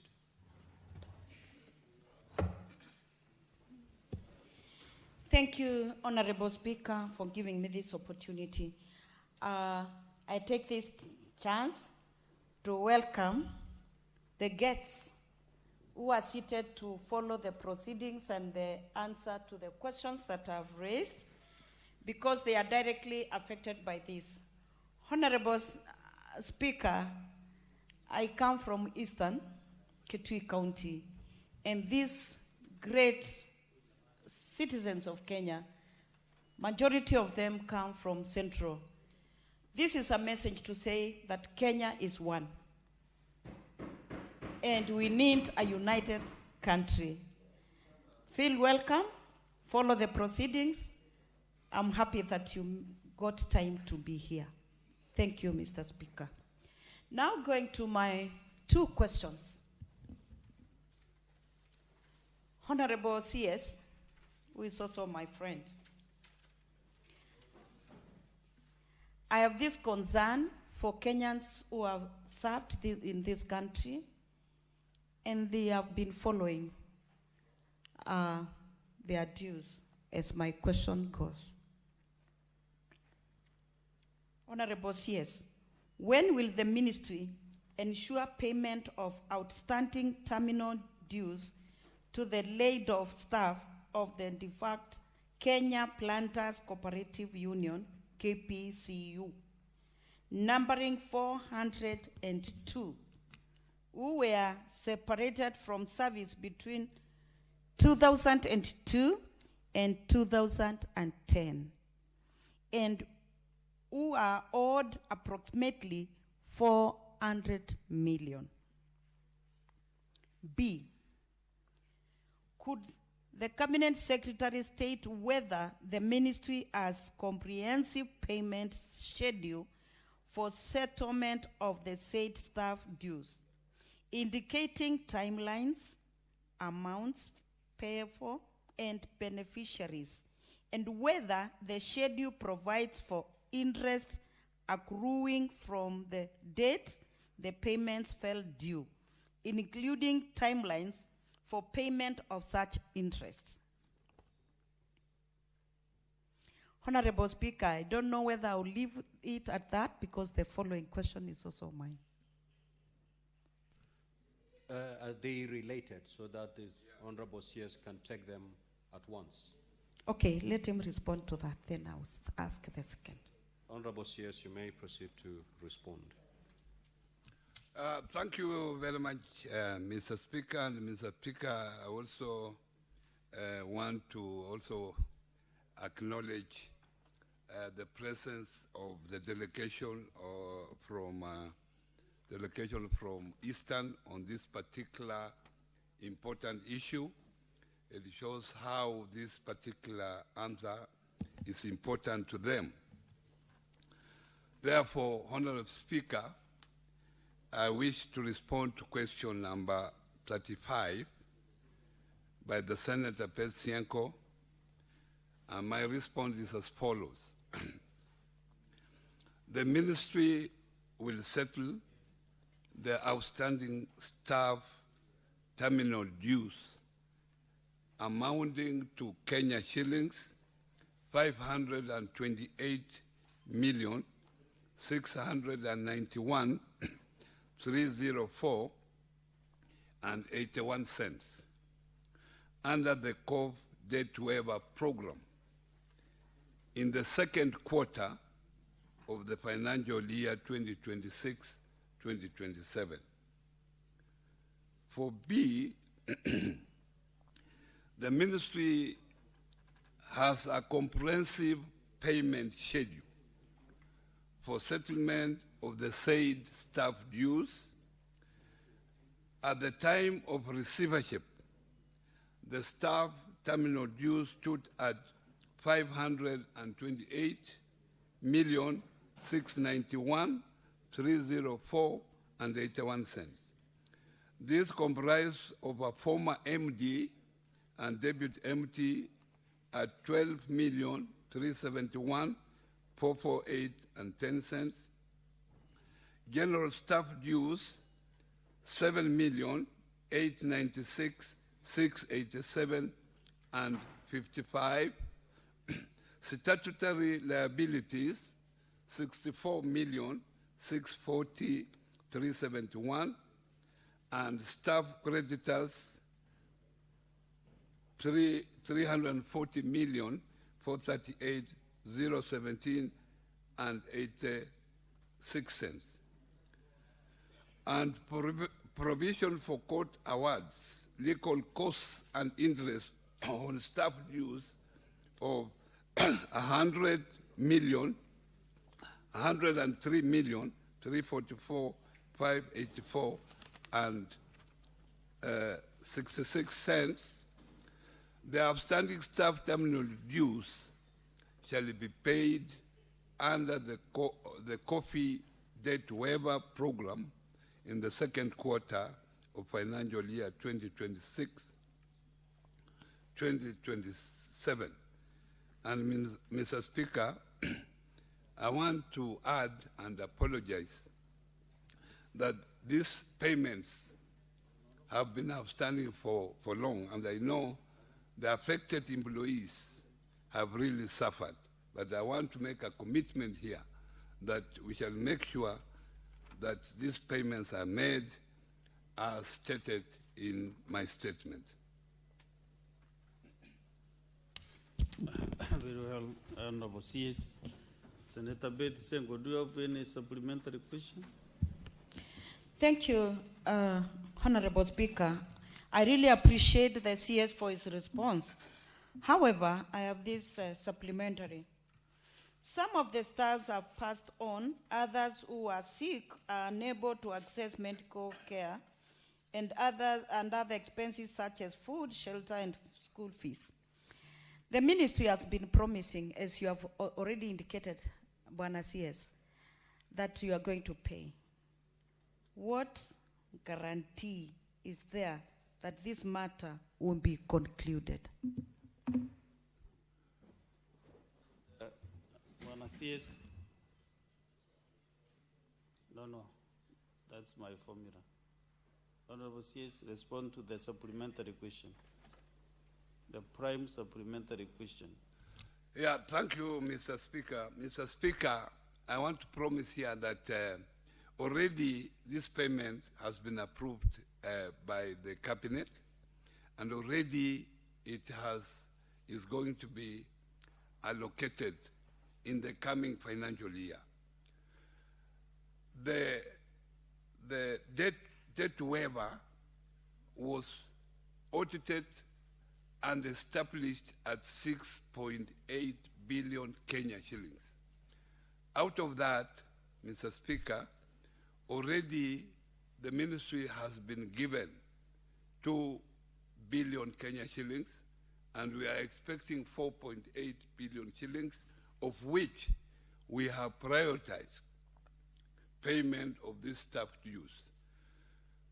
And these matters arose because there was a receivership. And when there is a receivership, sometimes our hands are tied. We have to operate within the receivership regulation and laws, and that's why it has taken quite a bit to pay this particular staff. But let me guarantee you, Madam Siengo, that this amount will be paid as stated. Because this was a commitment by His Excellency the President when he promised to waive coffee debts, and these staff were lucky that part of the receivership the receivership amounts that were outstanding from the old KPCU amounting to 1.4 billion was included in that particular amount.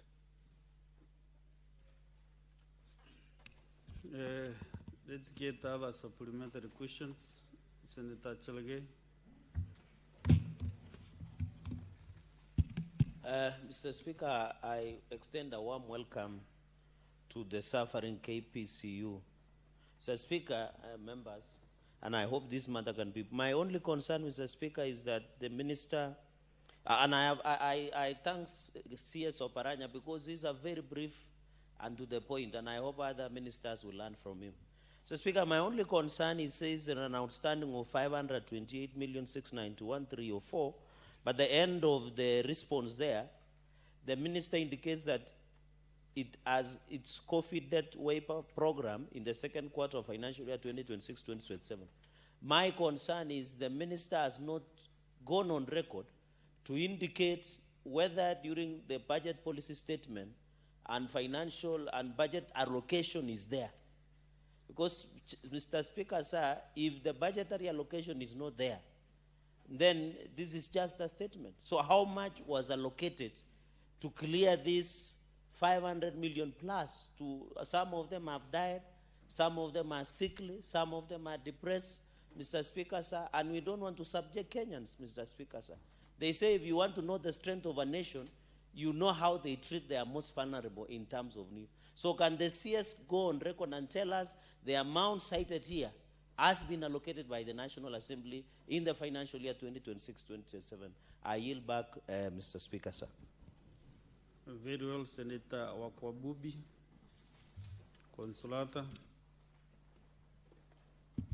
Thank you, Mr. Speaker. I happen to come from a coffee growing region, and that's why I'll keep coming on stage to advocate for anything that relates to coffee. I have this supplementary question to CS Oparanya. I've been following you in various platforms advocating for people to plant a lot of coffee.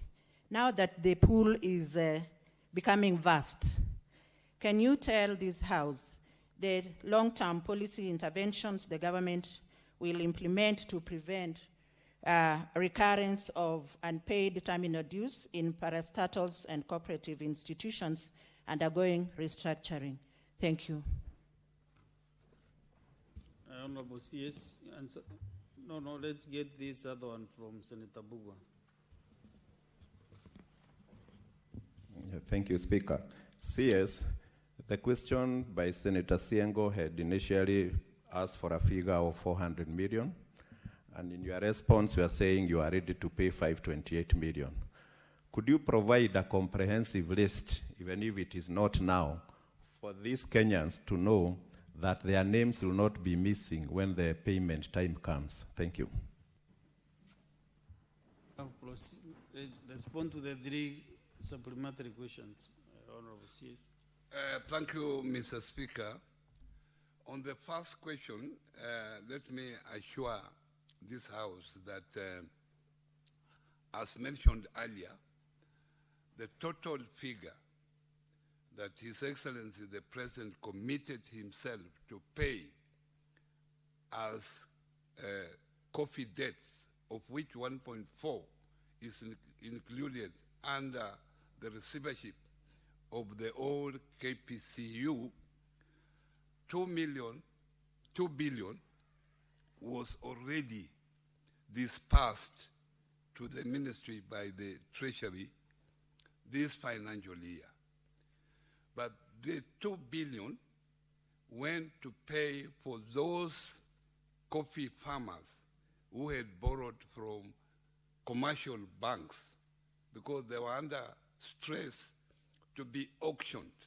And that's why we gave those particular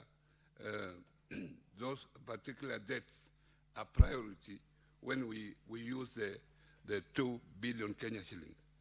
I want to assure this House, Mr. Speaker, that the coming financial year, we have already agreed with the necessary agencies that 2 billion will again be allocated to us the next financial year, 2026, 2027. And I want to assure this House that the people, this staff have suffered enough, and they are going to get the first priority to be paid out of the 2 billion Kenya shillings. They will be the first one to be paid. And if they are not paid out of the 2 billion, I'm ready to be summoned here to be clearly here why I lied to this House.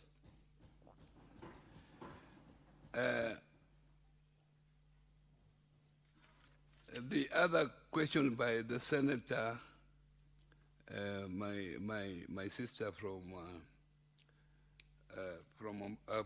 Bungoma, the issue of long-term intervention and paid payments.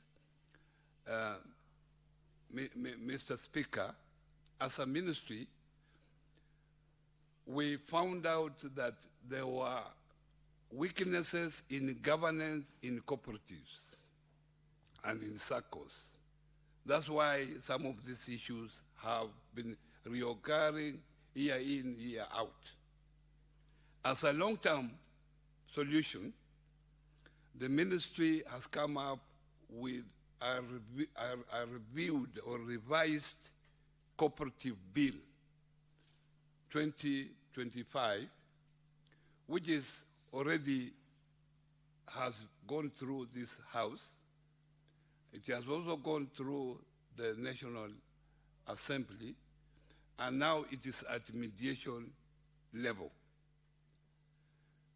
We are certain that if that particular bill is enacted, most of the weaknesses that we have been having in cooperatives will be sorted out. Issues of governance, issues of term limit, issues of supervision, they are all have been addressed within that bill. Secondly, we have also the SACCO Societies Amendment Bill, which is already before the National Assembly, and it is on their way. They have gone through it. It is on its way to this House. And please, I plead with you that when it comes before you, look at it objectively so that we are able to pass it. And if the two bills, the mother bill and the SACCO bill, both of them pass, they will be able to resolve some of these issues. There will be non-payment because it may decades against such issues. I think those are the three questions. This one from Senator Chalgi. The last one is the list of beneficiaries.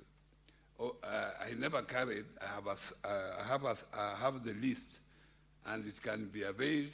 I have my colleague here who is supporting me from new KPCU. I want to direct him to provide that list of beneficiaries so that, Mr. Speaker, it can be forwarded to your office for the consumption of the Member of Parliament. Senator Chalgi, what is your point of clarification?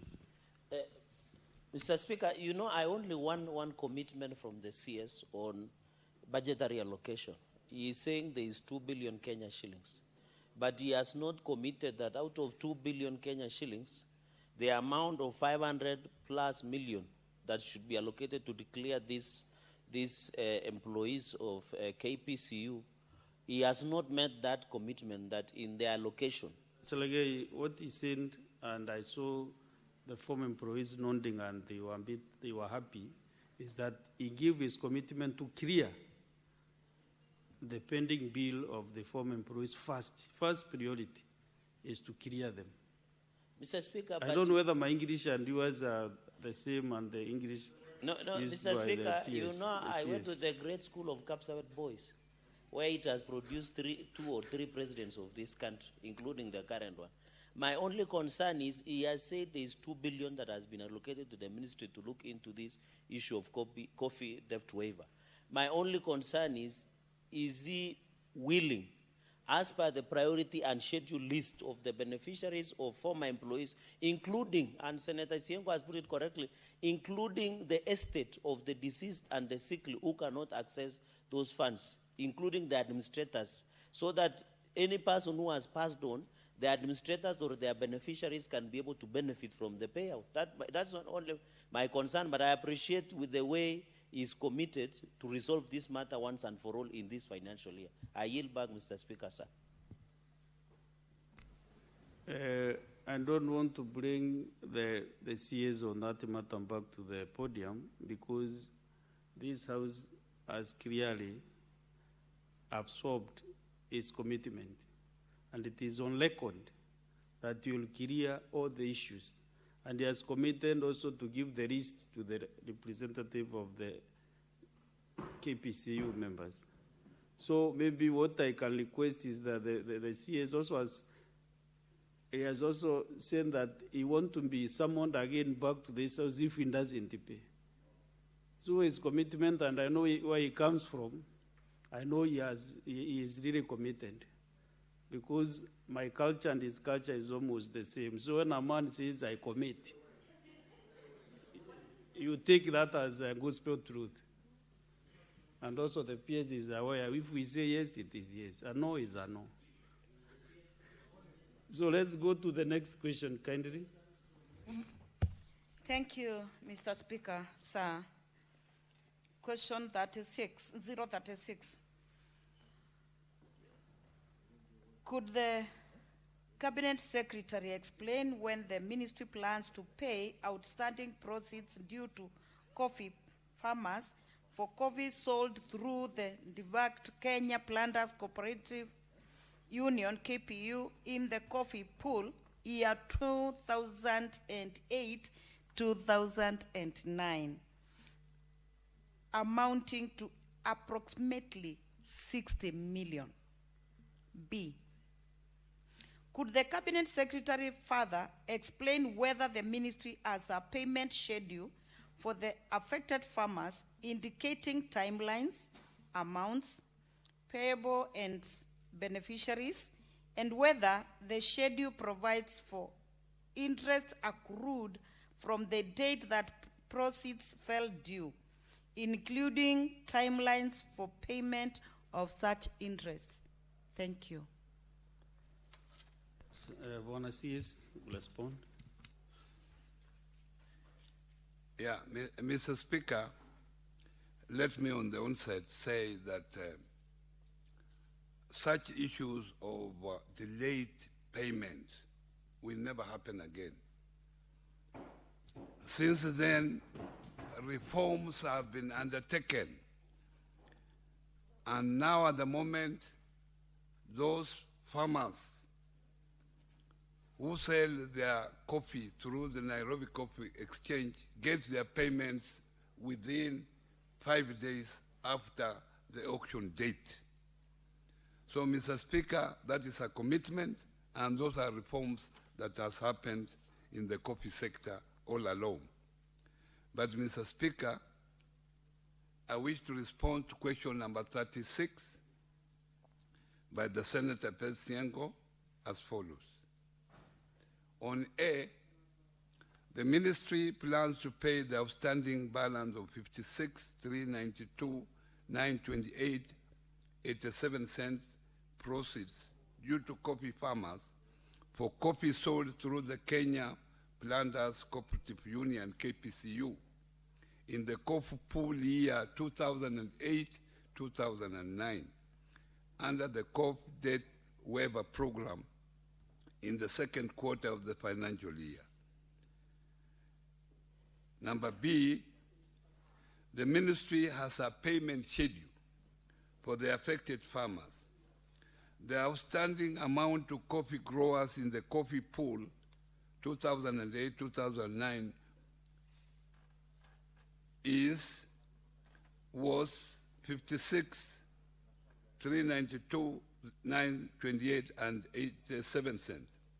This is after the previous settlement of 50,675,14.99, which means the total figure, Mr. Speaker, was over 100 million, and not only 60 million, out of which 56 million has been paid.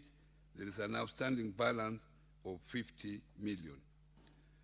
This amount is inclusive of interest at that time.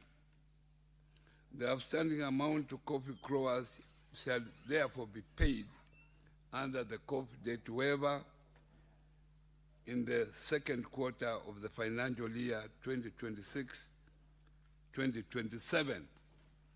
And I want to categorically state here that this question has similarity with the previous question, because this amount is part of the 1.4 billion owed to staff and various suppliers of the old KPCU, which has been included in the coffee debt waiver program for the second quarter of 2026-2027, and I want to confirm that this amount has already been proposed for allocation in the budget of 2026, 2025, 2026, 2027 financial year. Senator Beth Siengo, if you have any supplementary question, again. Thank you. I think the clarity was on the year, the budgetary allocation, because he has mentioned two. So kindly, I would only request for that clarity. Which financial year? Any other supplementary questions, Senator Chalagay?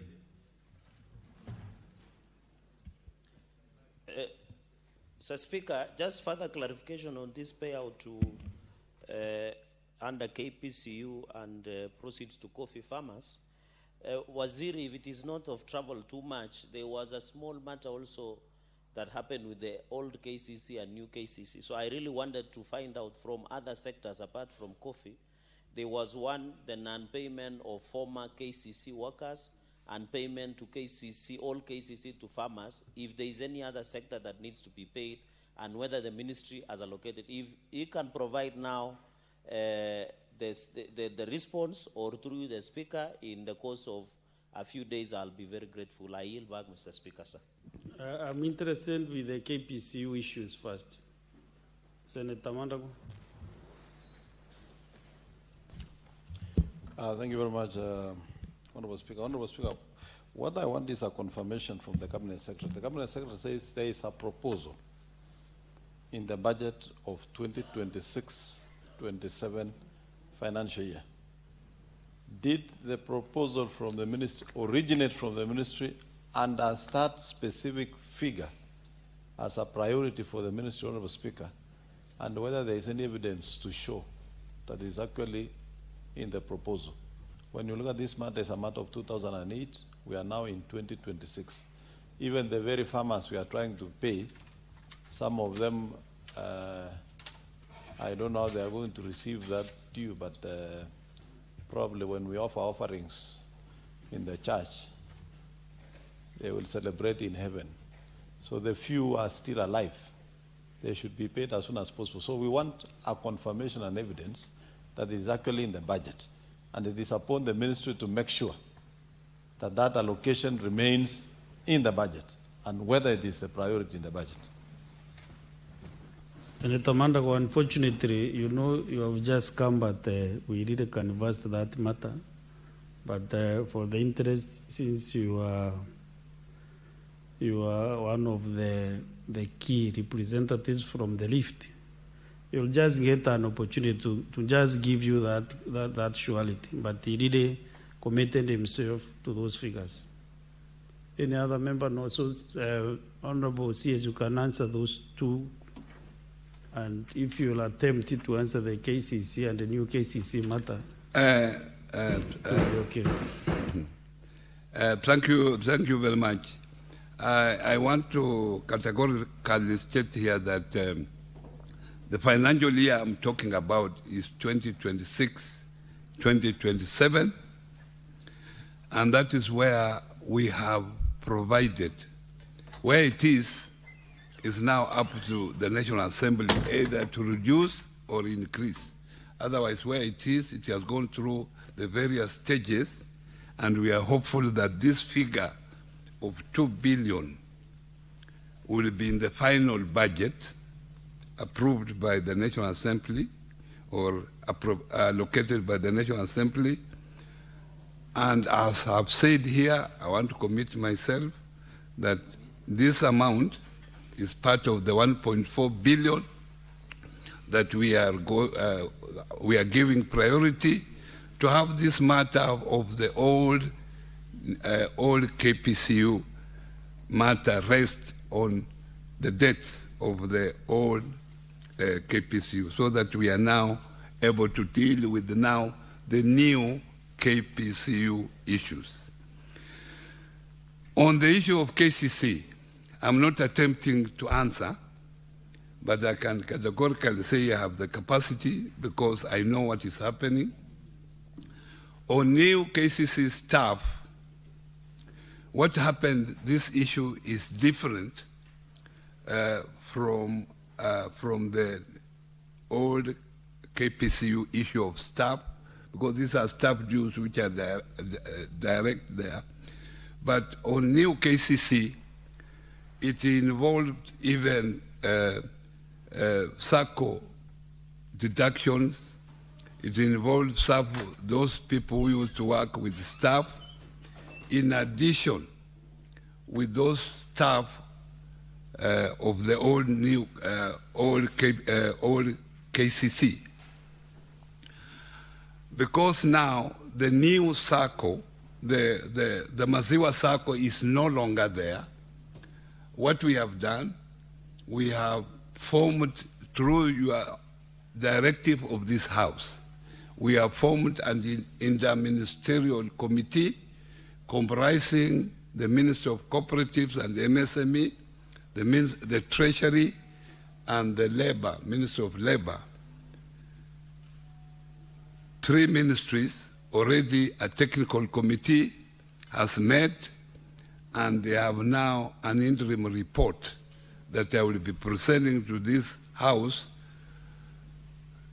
through the proposals that have been made by the committee on how that particular amount owed to new KCC staff, to the old KCC staff, and also to the Maziwa SACCO that is now defunct. We go to the next question, number 039, Senator for Nyandaro County. Senator Medu.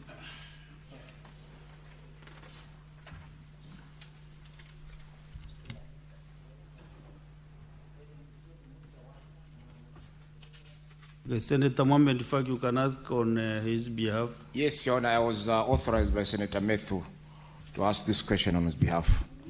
Mr. Speaker, sir, could the Cabinet Secretary provide a justification? Sorry, question number 039, being asked by the Senator for Nyandarua County, Senator John Methu. Could the Cabinet Secretary provide justification for the suspension of SACCO societies registration in the country, and state whether public participation was conducted before the decision was taken? Number B, when will the registration resume? And C, what measures has the ministry put in place to mitigate against the adverse impact of the suspension on financial inclusion, savings mobilization, and access to affordable credit, especially among the youth who have already organized themselves under the proposed societies such as the Rise Up SACCO Society in Githurai 45, but are unable to obtain formal registration due to the suspension? Thank you, Mr. Speaker, sir. Cabinet Secretary, please. Mr. Speaker, I rise to respond to question question number 39 by the Senator for Nyandarua County. For A, the ministry has noted the mixed performance of the savings and credit cooperative SACCO subsector. In order to reform this subsector, the ministry appointed a team of experts on 20th May 2025 to review the legal and institutional frameworks and other operational areas and come up with recommendations to assist the ministry to develop policies and guidelines towards the improvement or transforming of the sector.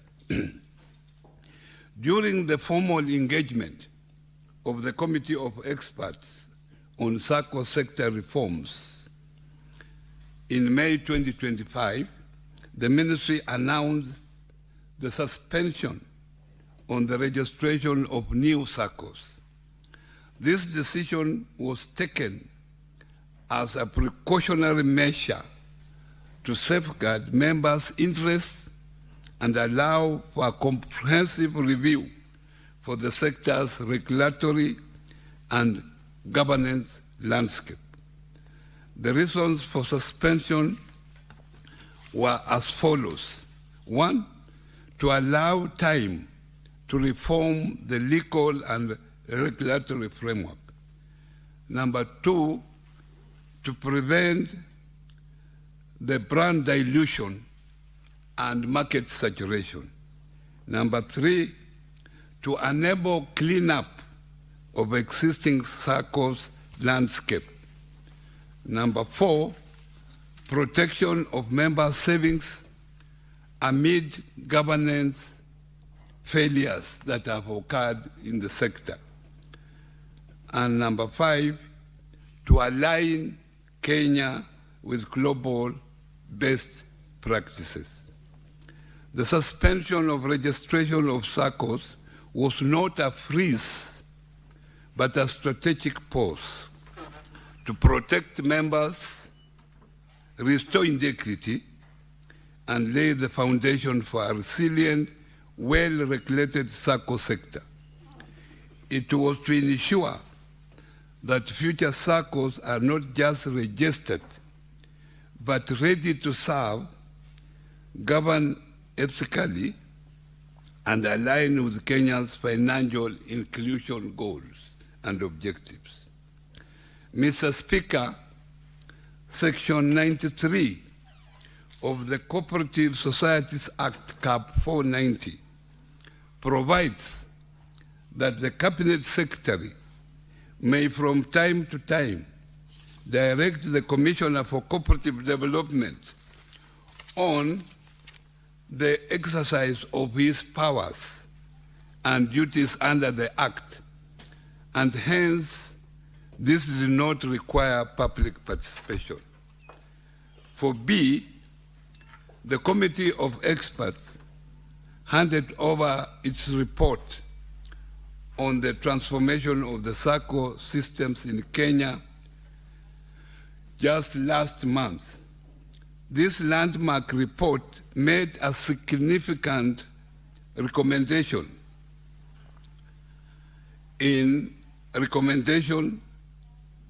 and if the recommendations are adopted, this is going to be a milestone in our collective efforts to build a SACCO system that is resilient, transparent, well-governed, and fit for the future. As a result, the registration of SACCOs has resumed, but under new administrative registration guidelines. For number C, the moratorium on the registration only related to SACCOs because of their financial mediation business involving collecting deposits from the public and offering the same as loans, which calls for government intervention to protect members said deposits. As earlier stated, the registration of SACCOs has resumed, but under new administrative registration guidelines. It is important to note that many small SACCOs are registered all over the country to only provide back office service activity called BOSA, or otherwise known as non-deposit taking. Many of these are inactive and exist just on paper. Those that are active are neither stable nor financially viable because they serve just a few members with a limited impact on financial inclusion. Consequently, a time has come for the SACCO sector to explore market-driven solutions for consultations and mergers of these very small BOSA-only SACCOs. This is the only way to ensure their financial viability and stability.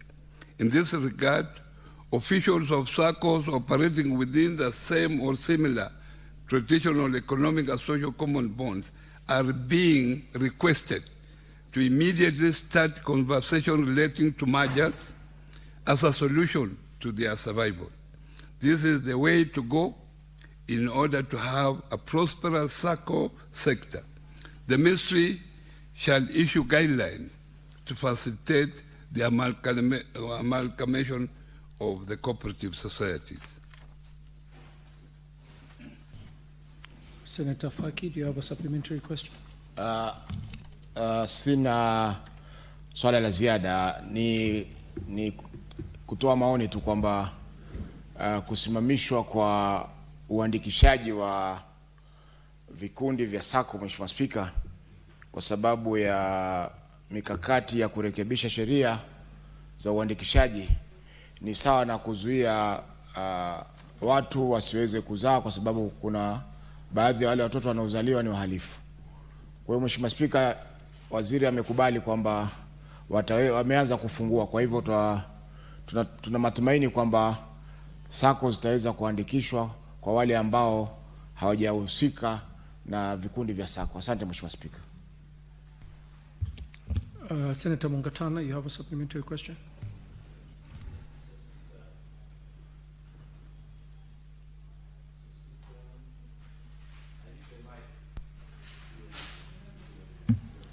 Thank you, Mr. Speaker. Mr. Speaker, SACCOs are very, very famous as instruments of doing business in the matatu industries. And people are investing in this business every single day. Many people, because it's a necessity for many Kenyans who go to work and back home, and others who go to further up country. So, Mr. Speaker, it was quite sad to hear that the minister has suspended the registration of new SACCOs, and although he has explained a good reason for doing so, and which we accept, what we needed are clear timelines. Like, Kenyans now listening to him would want to know exactly when is it that they can now resume registration, because people are buying vehicles every day, and people don't want sometimes to go to established SACCOs, especially in certain routes, because those SACCOs, as you well pointed out, Waziri, some of those SACCOs are very badly managed.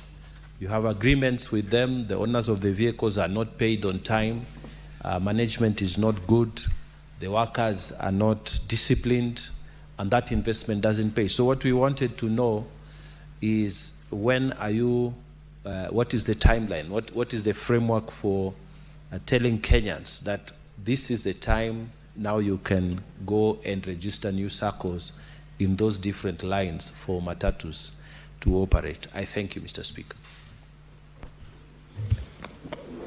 Cabinet Secretary.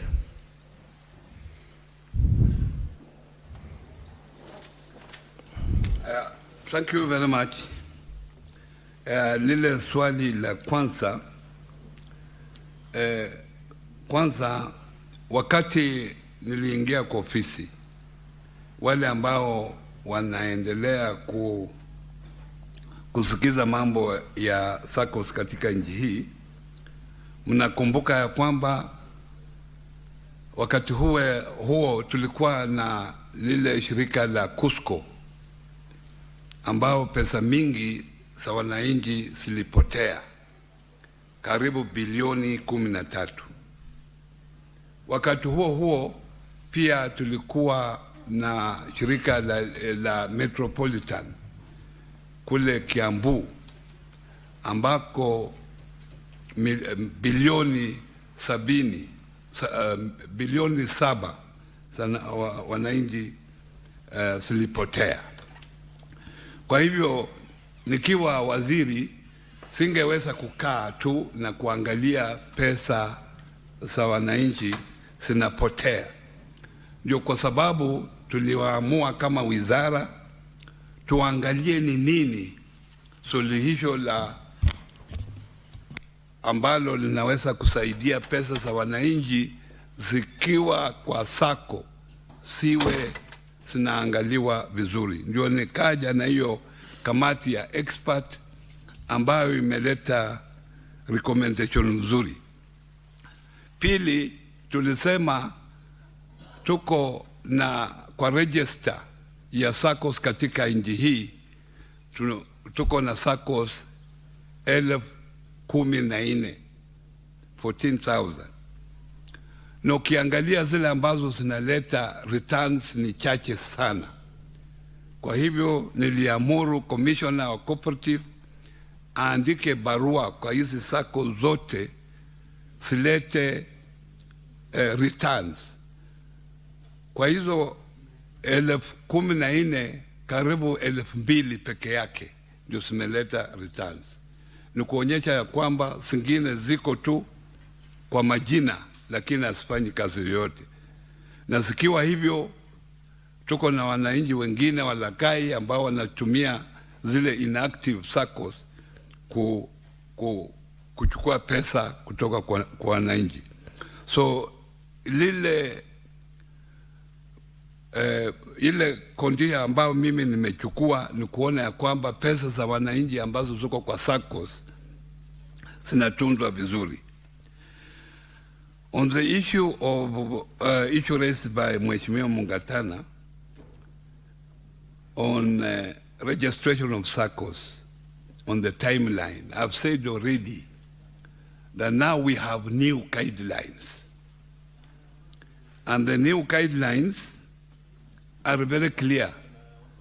For anybody who wants to register, there are now new guidelines. One, you must show that you have their specific promoters. Who are the promoters of this SACCO? Is there a bank account? And if the bank account is there...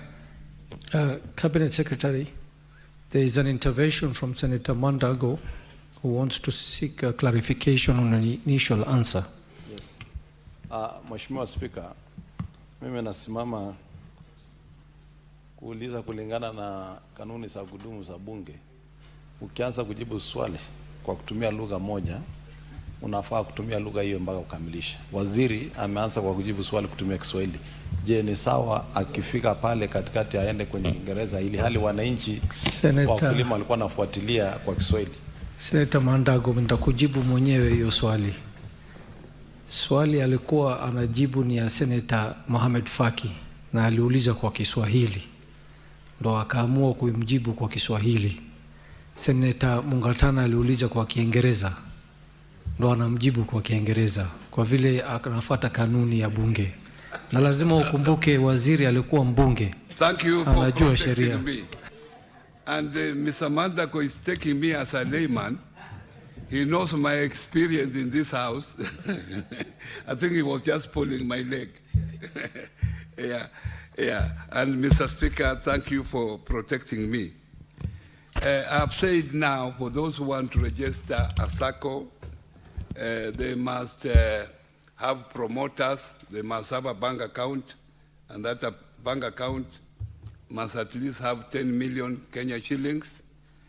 To show some viability, they must be proper bylaws, and they must complete application forms and take to the relevant director of cooperatives at the county level, who will countersign before it is forwarded to Commissioner of Cooperative for consideration, and they must also have a viable circle.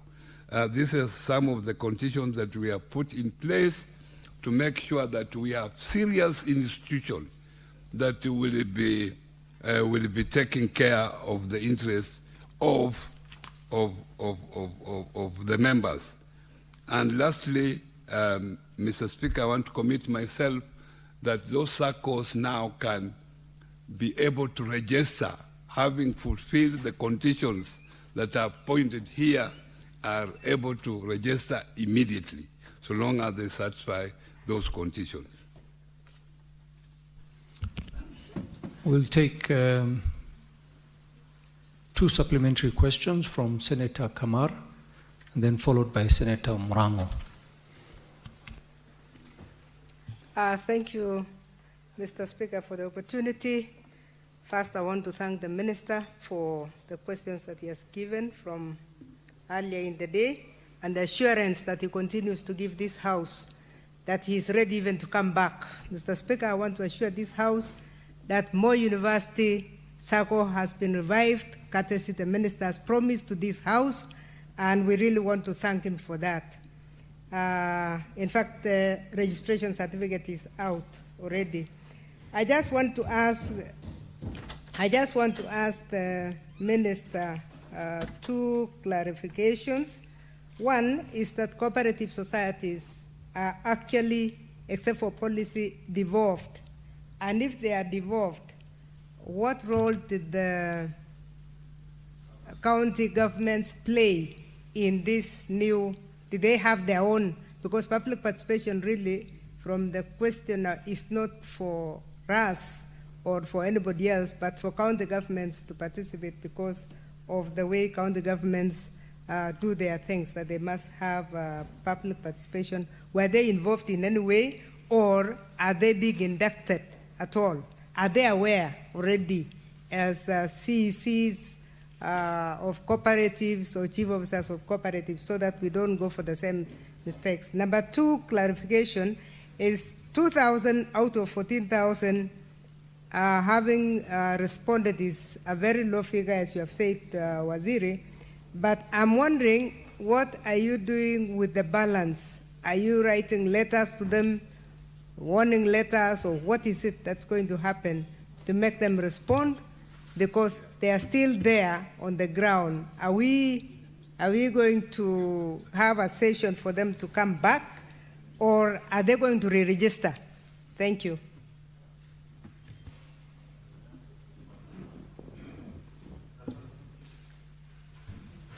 Asante Mr. Speaker. Okay. Swali ambalo ningetaka kumuuliza waziri ya kwanza ni kabla ya kuvunjilia mbali kuandikishwa kwa vyama vya akiba na mikopo, kuna kitu moja ambao naona inakuwa makosa makubwa, kwa sababu Mr. Speaker, huwezi choma ghala kwa sababu panya ameingia kwa ghala.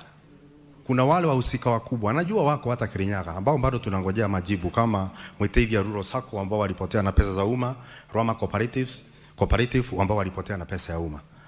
Lakini sababu kubwa ya watu kujiandikisha kwenye vyama vipya vya ushirika na vyama vya akiba na mikopo ni kwa sababu vile vyama wako navyo tayari havina uwazi. Kuna wizi katika vile vyama. Na pia niseme kwamba pia kumekuwa na utepetevu, kwa sababu katika ofisi yako waziri ni kwamba si lazima mngojee mpaka vyama vya ushirika waimbe pesa za umma, na tunajua pia kuna SASRA, mojawapo ya taasisi ambazo zinafaa kuangalia hizi vyama. Halafu wakija wakifanya ubadhirifu wa pesa, mnakuja mnafunga kuandikisha. Mr. Speaker, hiyo ni sawa sawa tu na mtu akona ugonjwa wa kuhara, lakini kuliko utafute ndawa ufikirie kushona mahali shida inatokea. Kwa hivyo ningeuliza waziri, ni lini tutawajibika vizuri tuhakikishe kwamba wananchi hawapati shida kwa sababu ya vyama vya ushirika na vyama vya akiba na mikopo bila kufunga njia ya haki na kisheria ambayo wamepewa kuandikisha vyama? Hiyo ni swali la kwanza. Na la mwisho, Mstahiki Speaker, nikipitia, hii ni maoni yangu tu, kwa sababu unajua waziri ni rafiki yangu na alikuwa Kirinyaga juzi juu ya vyama vya ushirika na matatizo tulio nayo kwa sababu ya ndeni ya kahawa. Waziri, ukienda tukumbuke. Asante Mstahiki Speaker. Senator Murango, nataka nikupe nafasi ubadilishe lile neno ulisema kwa kutumia lugha ambaye inafaa ndani ya bunge. Mstahiki Na Speaker, mimi najua unajua Kiswahili iko neno mingi ya hiyo maradhi ulisema mtu akiwa naye. Mstahiki Speaker, unajua kwenye mwili ya binadamu kuna viungo tofauti tofauti. Sijui kwa nini tunaona aibu, tunataja mdomo, tunataja mapua, lakini tukifika sehemu zingine tunaona aibu. Mstahiki Speaker, hata kwa kamusi hilo neno liko na sikulitaja, nimepeana. Senator Murango, sikusema usimame na ufafanue ile kitu ulisema. Nimekuambia ubadilishe kwa kutumia lugha ambayo ni ya bunge. Mstahiki Speaker, neno gani hilo Mstahiki Speaker? Sababu sikutaja. Usinifanye nirudie Murango, Senator Murango, unajua vizuri sana ile lugha, ile neno na kuambia ubadilishe.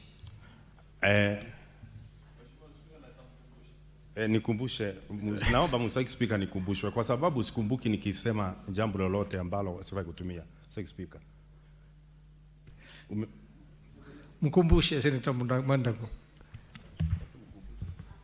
Unajua Mstahiki Speaker, seneta wa Kirinyaga anajaribu kucheza mchezo wa paka na panya.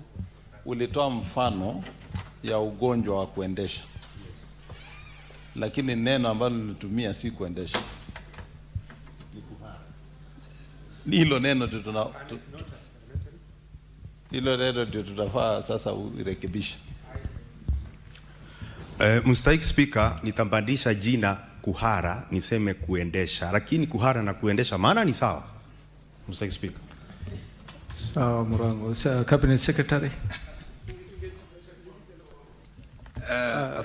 Thank you, Mr. Speaker.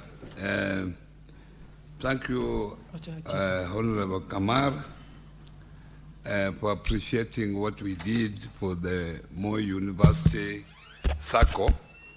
I think now it has been revived, and as a senator of that region, I hope you put your interest there so that that SACCO is able to serve the people of the university. Now, we acknowledge here that cooperatives are devolved. As you know very well, there are cooperatives that operate within a county, and there are also cooperatives that operate beyond the boundaries of one county. So there are county cooperatives, and there are also county national cooperatives that operate throughout the country. So this was a challenge, because you can't have a national cooperative being subjected to 47 county laws. It will create a problem. So these are some of the issues that we have now addressed in the new cooperative bill. And the new cooperative bill has clearly defined the responsibility of the county governments and the responsibility of the national government. It has also assigned roles clearly, and the types of cooperatives have also been segmented in terms of primary cooperatives, secondary cooperatives, and federal cooperatives, and apex cooperatives. where secondary and primary cooperatives operate within the county, national cooperatives, federal cooperatives operate nationally, and Apex cooperative at the national level. So the two, Apex and federal, have been assigned to the national government, and the primary and secondary have been assigned to the county government. So the roles are now very, very clear. Now, the issue of 2,000 versus 14,000. What the ministry is going to do, it will put in the newspapers the 2,000 SACCOs that have responded by making sure that their returns are up to date. And they will give 30 days to the balance of 12,000 to respond.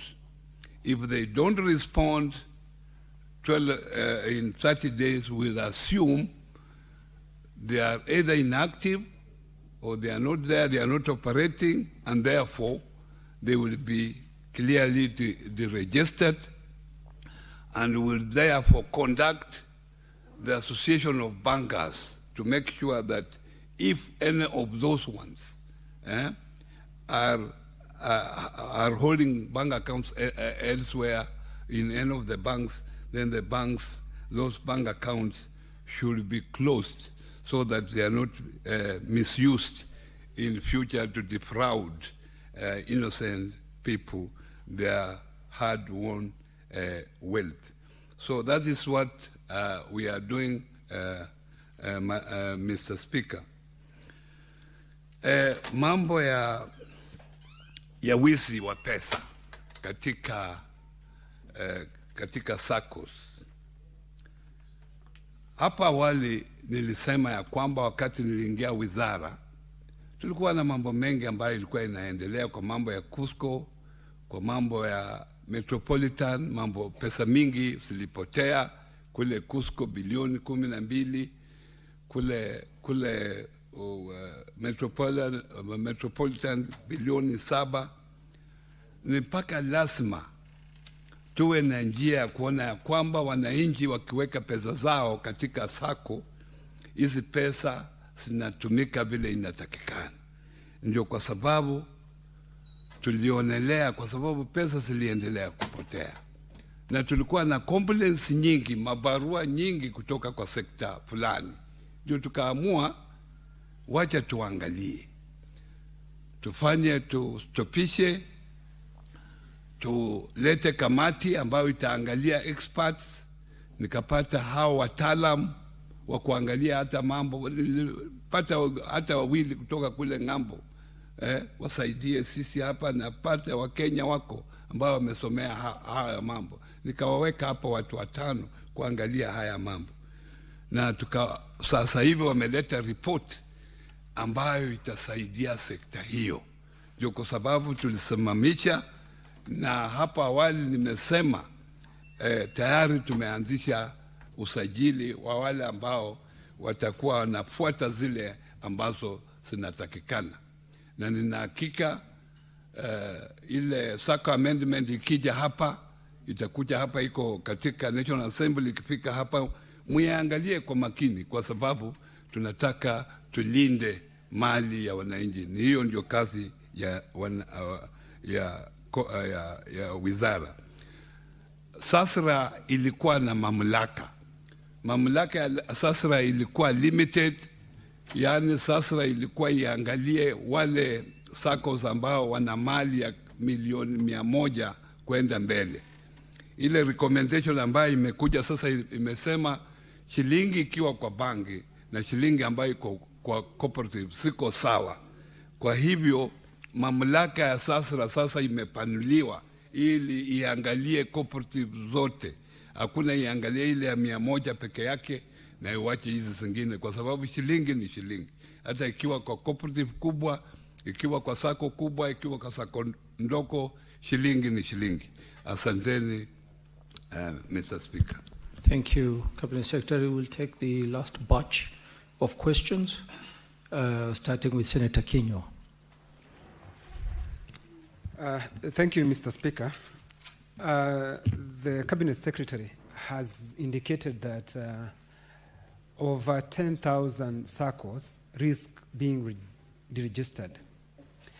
Mr. Speaker, that one will lead to less competition, which will consequently bring about higher interest rate on the loans, but low interest rate on the savings of members.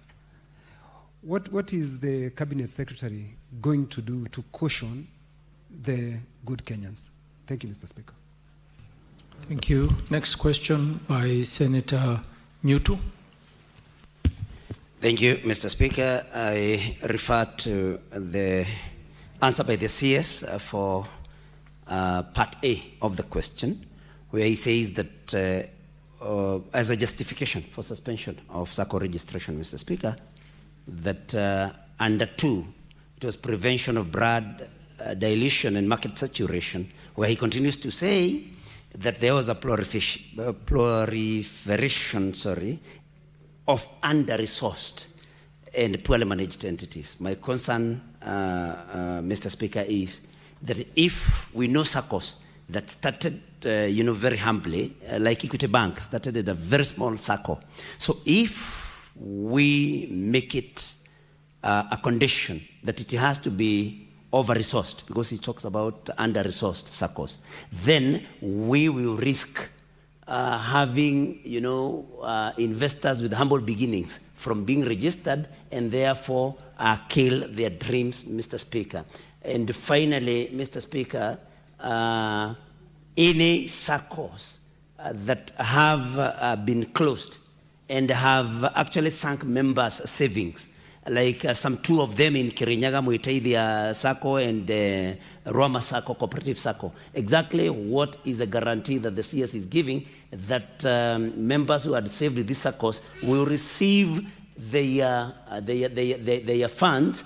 And are you taking legal action against such offenders? Because to sink people's money is an offense. Thank you, Mr. Speaker. Senator Mandago. Thank you very much, Honorable Speaker. I would like to ask the Cabinet Secretary, now that there's a report of the task force that was looking at the legal framework and the reforms in the SACCO sector, Honorable Speaker, have they sensitized the cooperatives on the new legal framework as the stakeholders in that sector, Honorable Speaker, of the report? The last question by Senator Gerard Gay.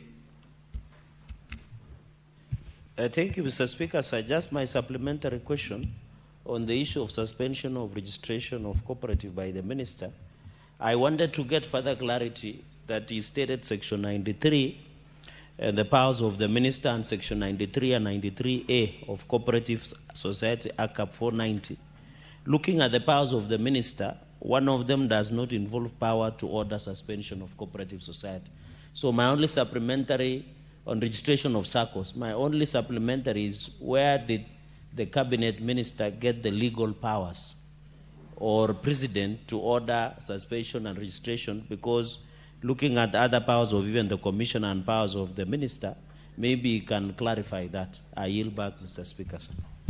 Senator Gerard Gay, maybe just to put us all on the same page, what are the powers given to the Cabinet Secretary? Okay, thank you, Mr. Speaker. Looking at Section 93, it says, of Cooperative Act 490, the Minister may at any time or any other direct the Commissioners to exercise of his powers and duties under this Act. Section 93A, other powers of the Commissioner, without prejudice to any other powers under this Act, the Commissioner may call for elections in any cooperative society, A. B, attend meetings of a cooperative society and require every society to send him at a proper time notice and agenda of every meeting and all minutes and communications in respect thereof. C, require the societies update their bylaws. And D, finally, exercise such other powers consistent with this Act as may be prescribed. So of all this power of the Minister and Commissioner, there is nowhere that he has the power and authority to, legally under this Act, to order suspension or cancellation or removal of the SACCOs. Maybe you can clarify. Senator Gerard Gay, CAP 490 as described by the Cabinet Secretary. Can you refer to that? CAP 490. Yes, it talks about the power of the minister. That is the Cooperative Societies Act, and if the new he keeps referring to the new cooperative, unless and until the new Cooperative Act bill is signed into, then we can now refer to that. So I needed that clarity because the bill is yet to be ascended by the President. It is in mediation, and I thank the minister, who is a seasoned politician, a former member of parliament, a cabinet minister, a political party luminary. I wanted to find, is it hard for him to tell us which power is it using? Is it the power on the bill or the act itself? That is my only clarity, Mr. Speaker. Yes, in fact, Senator Murango, who opens the doors for the people of Kirinyaga, is the one leading the mediation. Thank you, Senator. Cabinet Secretary, you may respond. Yeah. Thank you very much, Mr. Speaker. On the question raised by Honorable Kinyua, Senator Kinyua, I've clearly said that as provided for in law, and this law was, the Cooperative Act was established in the 70s. Things have changed. Within that law, it provides that any 10 people can come together and form a cooperative or form a circle. 10 people. And looking at what has been happening all along, all these years, over 30 years, over 40 years, most cooperatives that were formed by such a small number have collapsed. That is the experience. So we are talking from evidence. Even if the law provides for 10 at the moment, but we are saying now things have changed, 10 is not viable. And that's why we can say out of 14, only 2 are active. And we have noted that when elections are around the corner is when registration go up. During that time, there is also a rambase being conducted for SACCOs. The time you hear of a rambase, because a SACCO should be a self-sustaining institution. The time you hear of Arambe, know that that SACCO will never survive after the election. As responsible citizens of this country, we must guard resources of innocent members who come together to form a SACCO. And this is the essence of what we are saying. So we are saying SACCOs are all over. They have opened boundaries. They are not tribalistic. So you can join a SACCO any corner of this country. Nowadays they are digital. They are digital. So you can join any SACCO. And then we are saying, come together for economies of scale. And as a ministry, we are providing guidelines if you decide to come together. We are saying all SACCOs must now digitize. How do you digitize when you have no capacity? You have only 500 shillings in the bank account and you are waiting for a ramble to be conducted. We must be serious. Because these things going on that we are now empowering SACCOs, those things after elections, there will be nothing.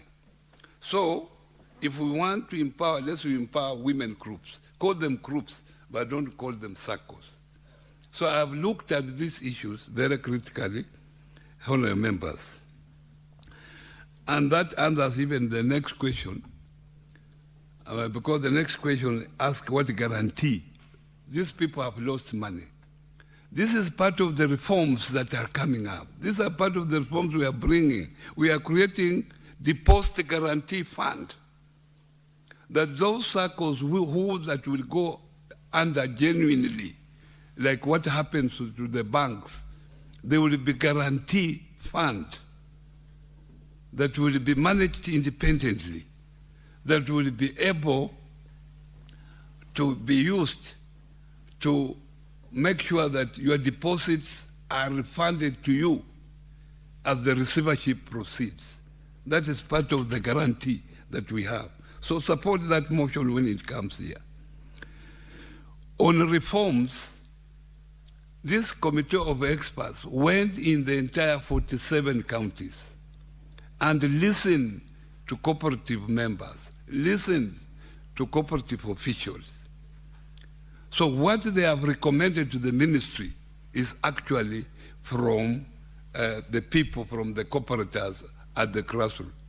At the same time, the National Assembly and the Senate, you have a chance also to go for public participation on the issues that have been raised. So to me, that will be enough sensitization. If it has been done by the Committee of Experts, it will be done by the National Assembly, and possibly it will be done by this House. That will be enough sensitization on reforms that we are bringing. On the issue raised by the Mheshimiwa on the powers, if you read clearly, who registers the circles? It is the Commissioner of Cooperatives. So you can have powers to register, and you don't have powers to stop. The powers I used, and I've said clearly, I directed the Commissioner, and the law, Section 93, gives me powers to direct to the Commissioner on performance of his duties, which means if the Commissioner has overlooked something, I have the powers to direct him to look at that particular thing. So those are the powers that I used. And powers are not one way.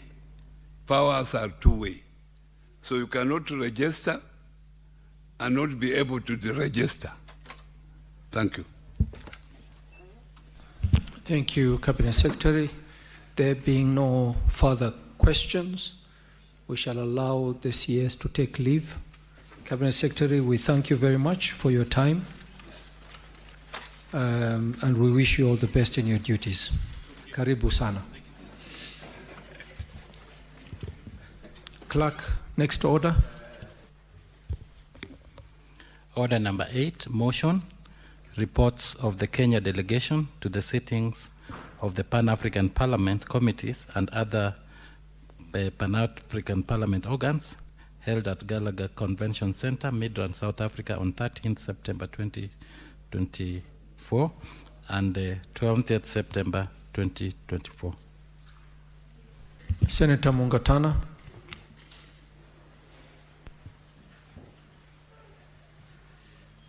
Mr. Speaker, thank you for giving me the floor. Mr. Speaker, I beg to move the motion that the Senate notes the reports of the Kenya delegation to the sittings of the Pan-African Parliament committees and other Pan-African Parliament organs held at the Gallagher Convention Center in Midrand, South Africa on 13th September to 20th September 2024 and 28th October to 17th November 2024, laid on the table of the Senate on the Tuesday, 2nd December 2025. Mr. Speaker, this motion speaks to two reports, two sittings that we held in South Africa to represent the Pan-African Parliament as a Kenya delegation. Mr. Speaker, The Kenya delegation comprises of 3 members from the National Assembly and 2 members from the Senate.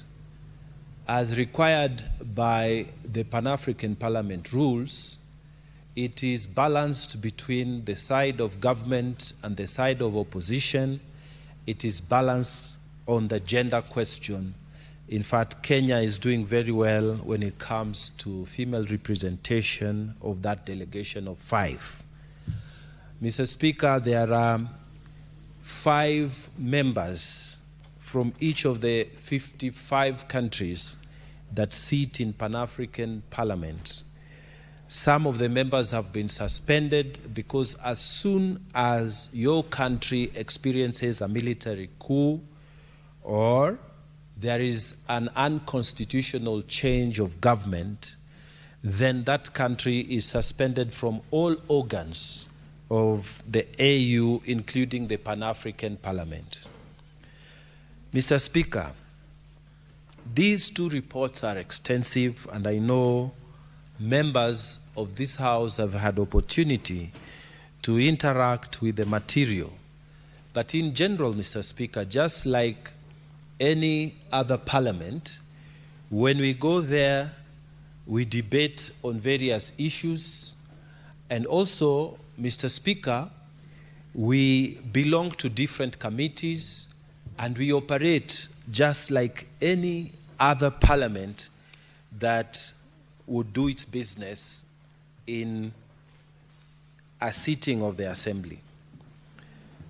So, Mr. Speaker, we debate various things. We debate various issues affecting Africa. We are the voice of the people of Africa. And Mr. Speaker, ordinarily, the people of Africa have the heads of states who meet in Addis Ababa to make executive decisions on behalf of the people of Africa. But in those executive decision-making processes in Addis Ababa, there is hardly any provision for debates. But Mr. Speaker, when we come to Johannesburg in Midrand, where the African Parliament is located, we debate and pass motions, pass legislation that is supposed to help Africa move forward. Mr. Speaker, for the 2 reports, there are extensive issues that have been raised, but I want to focus on the African trade, continental trade area.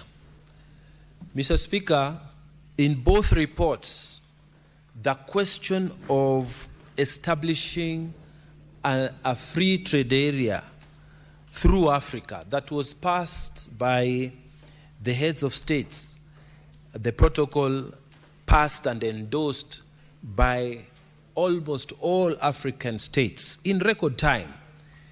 Mr. Speaker, this is a continuing focus for us in terms of debates at the Pan-African Parliament.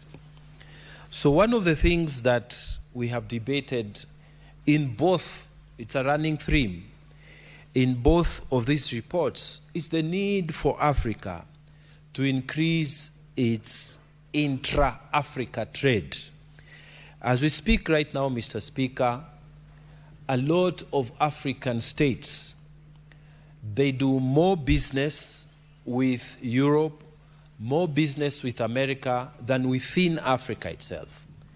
So one of the questions that we have debated and we have concurrence on in both reports is the fact that African countries need to develop structures that will ensure that trade within Africa is promoted and increased. Mr. Speaker, many of us will remember the time that Kenya was taking coffee to Ghana, and it took more than 3 months, Mr. Speaker, from the time the president flagged it off here in Kenya for it to be received in Accra. And this is because connectivity between Kenya and Accra is a problem. For a normal person who wants to trade with Accra, who wants to trade with Nigeria, with Sierra Leone, connectivity between here on the eastern side of Africa all the way to the western side of Africa, if you're not using aeroplanes, it becomes very difficult because there's a dense forest in between and transportation is a challenge. So, Mr. Speaker, in terms of making a reality the increase of trade, the Parliament of Africa has sent us here as one of their recommendations that in passing legislation within our countries, both at the national level and even at the county levels, we must take into consideration the fact that we need to create structures and infrastructure that will allow movement of goods and movement of persons within Africa to be increased. And we, as members of parliament, from the northern side to the southern side of Africa, to the eastern and western and central side, because we divide ourselves into those 5 caucuses, we have a concurrence on this, that when we come back home, one of the most critical things for us to do is to advance the fact that infrastructure for Kenya should be enhanced so that we can have connectivity with other African countries. And this will be done in this manner, Mr. Speaker. We appreciate what the government is doing right now in the Northern Corridor. We appreciate what the government is doing with the plan to create the connectivity and expand SGR all the way to Malaba. Because, Mr. Speaker, it will mean that people who are trading from Kenya, they can go efficiently to Uganda. And equally, Mr. Speaker, we have, as a nation, opened our skies so that African nations and African nationalities who come to Kenya, you do not have to, apply for visas before you come to Nairobi. You come and you get your visa while you're here. We have made it easier, and Kenya is leading in this direction. So that in this country now, you have many, many people who are from different African nations living here and making a life in this country. So, Mr. Speaker, I just wanted to urge the Senate to note the contents of this report and take it with us, Mr. Speaker, that in the African Parliament, we want to increase trade, intra-Africa trade. We want trade to flourish, and we want that when we are passing legislation, we have the Africanness within us to make sure connectivity is possible from one state to another and to increase the amount of trade within Africa.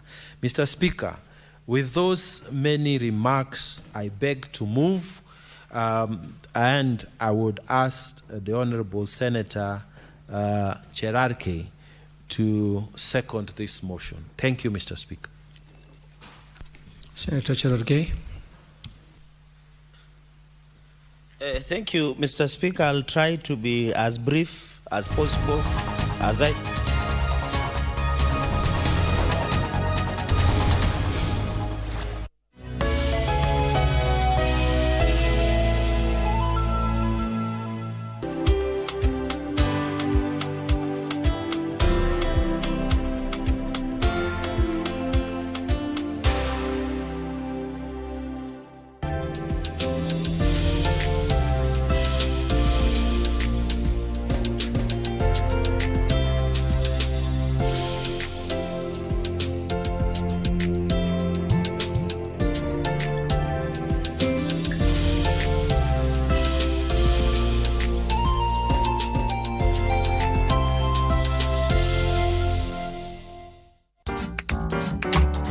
I'm not doing it. Huh? What'd you say? I don't want to take the exam. but you haven't taken it. How'd you know you won't pass it? Keep me company. Sit yourself down. How about you bring me some of your soup? Sure. When do you get off? Let's have dinner together. You're thinking I know everything. I'm the one who should be grateful. I know he's not the type to mess me around. He's just slow, really. Plus, he's stubborn. Nairobi, your time is now. Masani ya kutoka vlog, na KBC imeamua lazima uomoke. Tutakuwa tunakaa mtaa yako kukuomosha very fast. Jibu maswali zangu 3 to 2. Tuone kaa kweli wewe ni true fan wa KBC Channel 1. Na ukizipata 25K ni yako. So make sure una watch KBC Channel 1. Alafu kinicheki kwa streets. Niulize kana kuomosha leo. Omoka na KBC Channel 1. Wanga bad ni mbaya. Do you know what's inside that prepackaged food? Those unhealthy ultra-processed foods high in sugar, salt or unhealthy fats can lead to diseases. According to the Ministry of Health, approximately 39% of all deaths in Kenya are as a result of non-communicable diseases such as obesity, diabetes, cancer, and high blood pressure. The foods and drinks we consume every day can affect our health more than we realize. Clear information on packages about what's in our food can help us have a healthy diet. From the Food Policy Coalition Kenya.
Hello, and thank you for joining us here for Lunchtime News on KBC Channel 1. It's coming to you live from the Broadcasting House in Nairobi. My name is Giverson Minor, and our sign language interpreter is Lensa Odingo. Join us for the next 1 hour for news within and, of course, across the country, including sports. And now let's begin. The county government of Kilifi has received lenacapavir, an injectable antiviral medication used for both HIV treatment and prevention. Subsequently, Kilifi County government seeks to reduce new HIV infections from 19,000 in 2024 to 1,000 by 2030.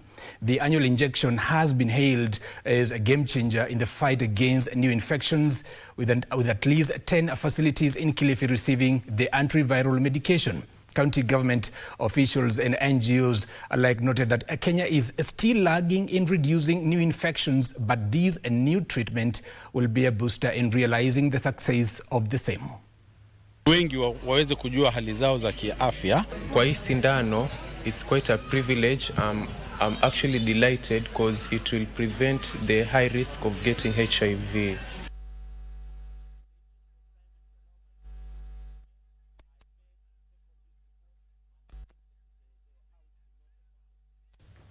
And now, residents of Mikinduni, Widho, Juhudi and Salama villages in Lamu West constituency, Lamu County, are calling on the government through the Kenya Wildlife Service to intervene and help stop the destruction of their crops by elephants. The red locals who stage demonstrations say they are suffering losses as their farm produce end up destroyed with no compensation given to cushion them. Take a look.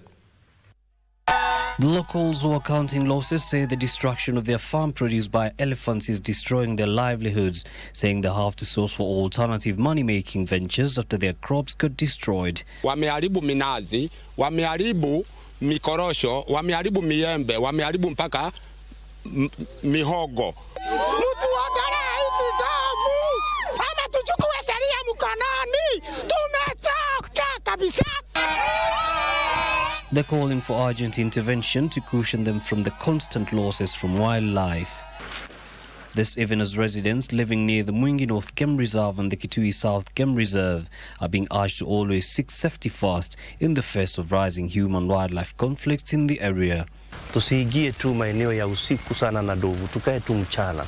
Vile vile ukimuona dovu utafanya nini? Na usalama ni kumuondokea yule mnyama, pili ni kuripoti kwenye usika. And farmers from the Kirero village in Igembe North Sub-County, Meru County, counting losses after elephants invaded their farms and destroyed their food crops. Ndovu zimekuja, zimeangamiza mimea yetu na zimekula mimea yetu. Hawa ndovu wamerudishwa kwa pale wanapasa kukaa. Warundi kwa National Park ama Game Reserve huko Samburu. The residents are decrying that KWS and the management of Meru National Park have failed to effectively control wild animals, leading to wanton destruction of their produce. Yusuf Far reporting for Lunchtime News. And our residents of Oldonyiro in Isiolo County have protested plans to relocate the site for the construction of the proposed Crocodile Joe Dam on the Ewasonyiro River from the agreed location. The project, first proposed in 2013 to serve the Isiolo resort city, has sparked tensions after residents claimed they were not properly consulted during the planning process. Now, the residents say they had agreed that the dam would be constructed at Lolkinyang, a few kilometers from the Isiolo-Laikipia border, during the previous public participation. However, moves to further relocate the dam to Nantudu and Balsalinga without the involvement of the local community has been faulted by the residents. Take a look. Meka Dam alikuwa anaitwa Crocodile Meka Dam huko area Lolkinyang, amehamishwa.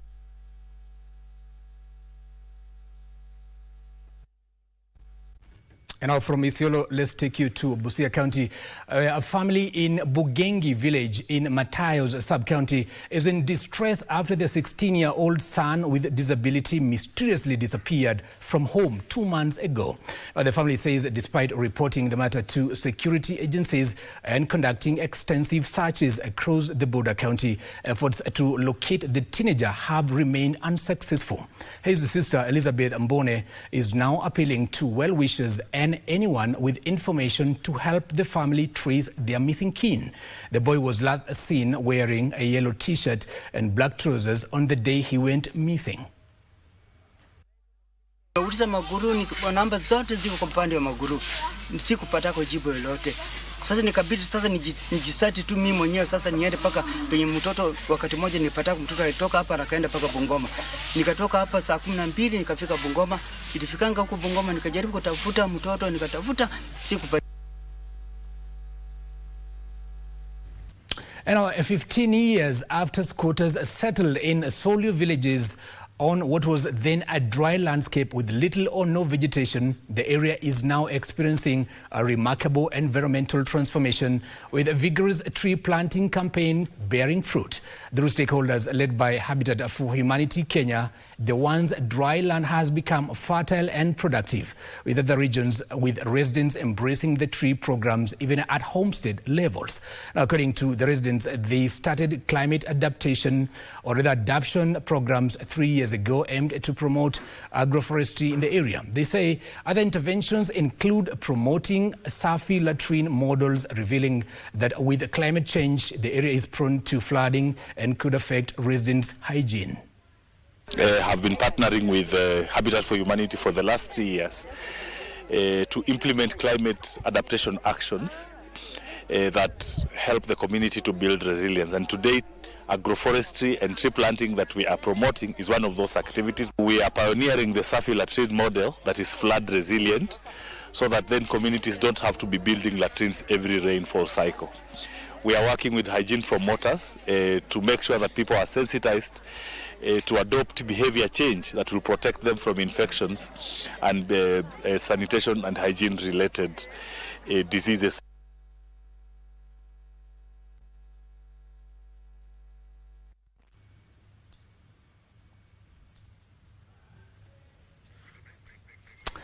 Now, that story takes us to a very short commercial break. Don't go too far. There's still so much more lined up for you.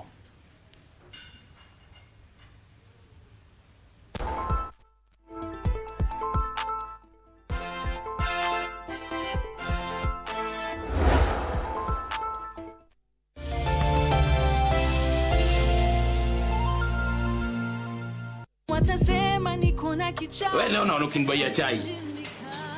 Shika. Kijana mdogo na kushinda na akili. Hivi ndio nataka kusema? Monica, si nilikwambia sikutaki kwa mikutano yangu ya kisiasa? Hashiki simu, hasemi lolote. Yaani kazi yako ni ngumu kweli. Nikusaidie nini wewe? Maisha yangu yamo hatarini. Na nimewaandalia kitu kitamu. Na nileta kwa picha mzuri kama tutakaribisha wageni pamoja. Monica, mimi ndio nataka hiyo kiti, sio wewe. Wewe useme wewe tulia. Nasikia lilipelea kutoka mapema. Josh, babako atasema nini akisikia hii? Wewe ulivunja kwako, sitaangalia uvunje kwangu. Kila mtu abaki kwa leni yake, sawa? Okay, tutaongea. Ulinisaliti. Abidi. Kwa hivyo nyinyi mnaona kwamba sisi tunacheza hapa? Si mchezo chief. Hii kesi mimi naweza nikaitupilia mbali. I'm not doing it. Huh? What'd you say? I don't want to take the exam. But you haven't taken it. How do you know you won't pass it? Keep me company. Sit yourself down. How about you bring me some of your soup? Sure. When do you get off? Let's have dinner together. You're thinking I know everything. I'm the one who should be grateful. I know he's not the type to mess me around. He's just slow, really. Plus, he's stubborn. Wewe ukazichukua ukaenda ukazibadilisha namba na ukaanza kuziuza. Ndio liibiwa? Mimi bado ibiwa nduthi. Kijana yako alikwambia liibiwa na nani? Ngo yele sikuwa na pen. Na hii pen. Pen apiko. Ndio tukapata wewe anatengeneza number plate, anabadilisha, anauza. Tembea polepole na mwendo wa haste ukienda nyumbani. How can pikipiki swim like a fish? Ilienda kwa mtu ikaenda ikiduguruma tu. Mzee, mimi ndio nilisema mvua inyeshe wakati ile uko kwa barabara. Si wewe ulisema kwani wewe ni nyesayo, umenyesao wala mburi.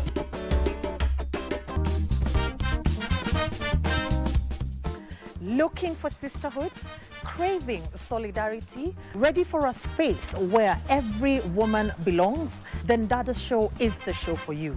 As we discuss real issues, support one another, and celebrate womanhood the Dada's Show way.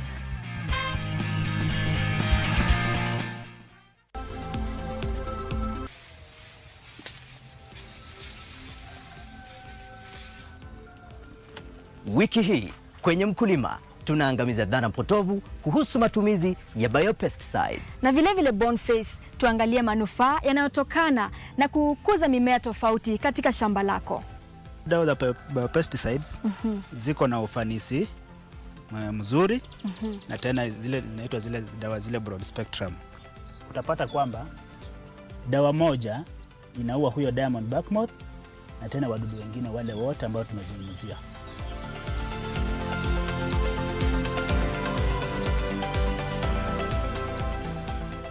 Ungana nasi Jumamosi saa 10:30 hapa KBC Channel 1 kwa mseto kamili wa kilimo.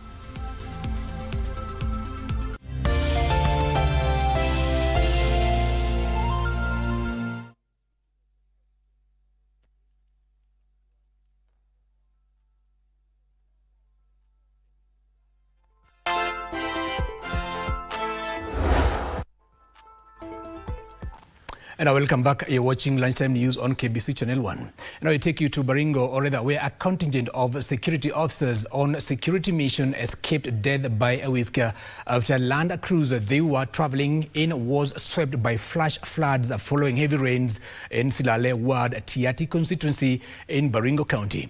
An armored police carrier that was deployed to rescue the police car met the same plight after it stuck into mud at River Wichatis during the rescue mission. Now, however, both vehicles were later recovered. Local leaders are calling on the government to accelerate the construction of security roads in the area to avoid such occurrences. Land cruiser that was carrying security officers came to a grounding halt here, prompting the intervention of the armored police car to come to its rescue.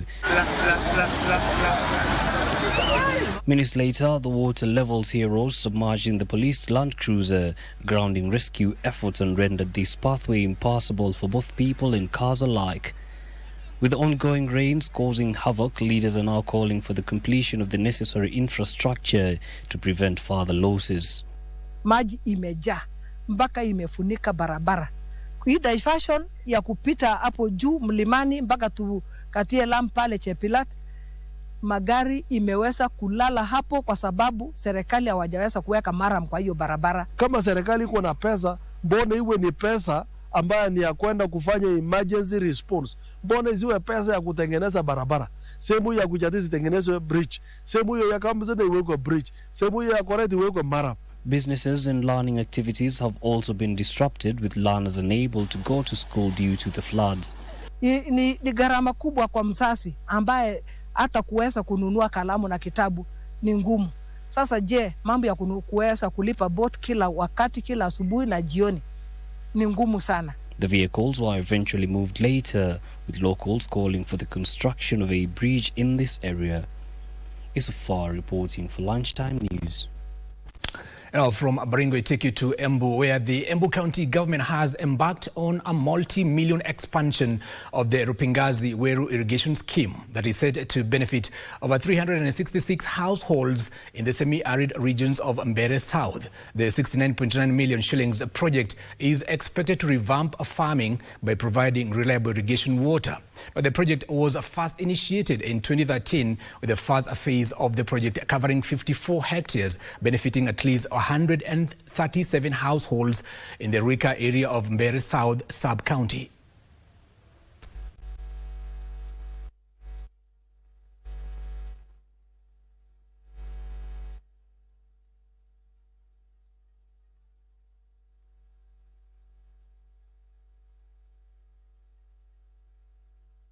This project represents yet another milestone in our county government commitment to transforming agriculture from subsistence farming into a modern, climate-smart and commercially viable enterprise capable of improving livelihoods and enhancing food security across Embu County.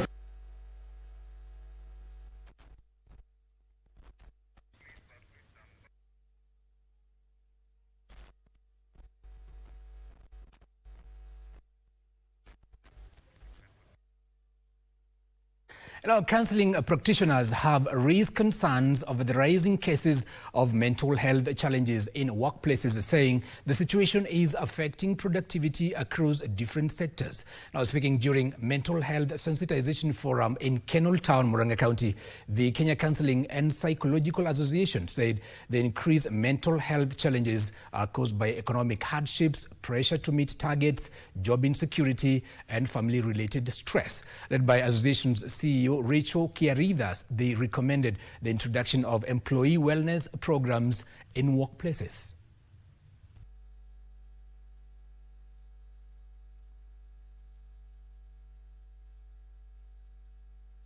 One of the things that is very difficult is balancing work and life. We still need to be very deliberate and intentional in coming up with programs that will enable the workers to deal with their mental well-being.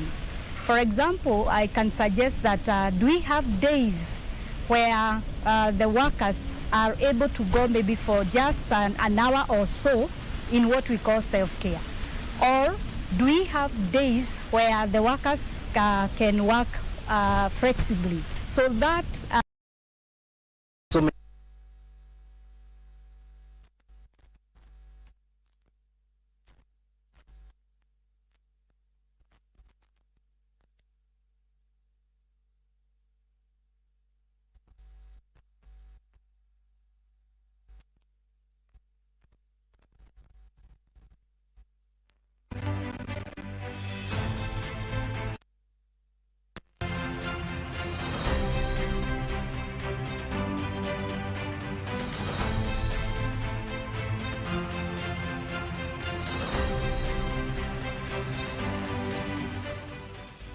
James Nyamoya was born on December 27, 1927 in Nyaribari, Masaba, in present-day Kisii County. He studied at Nyanchwa SDA Primary School, Kamagambo Mission School and Kisii Secondary School before traveling to London in the 1950s to study law at King's College. While in Britain, where he briefly practiced as a barrister, he interacted with future independence leaders including Mwai Kibaki, Munya Wayaki, Jean-Marie Saroni and Matthew Guy Muli. On returning to Kenya, Nyamoya first worked in the colonial administration before resigning and opening a private law practice in Kisumu with support from Jaramogi Oginga Odinga. He soon became part of a new generation of African lawyers involved in the nationalist movement alongside Agwing Skothek and Mareka Geshaga. During this period, he represented Odinga in a sedition case and reportedly wrote to the Queen of England protesting the treatment of Africans in colonial Kenya. After independence, Nyamoya served in several senior government positions including Assistant Minister in the Office of the President, Minister for Foreign Affairs, Minister of State for Provincial Administration, Minister for Power and Communications, and later Minister for Labour.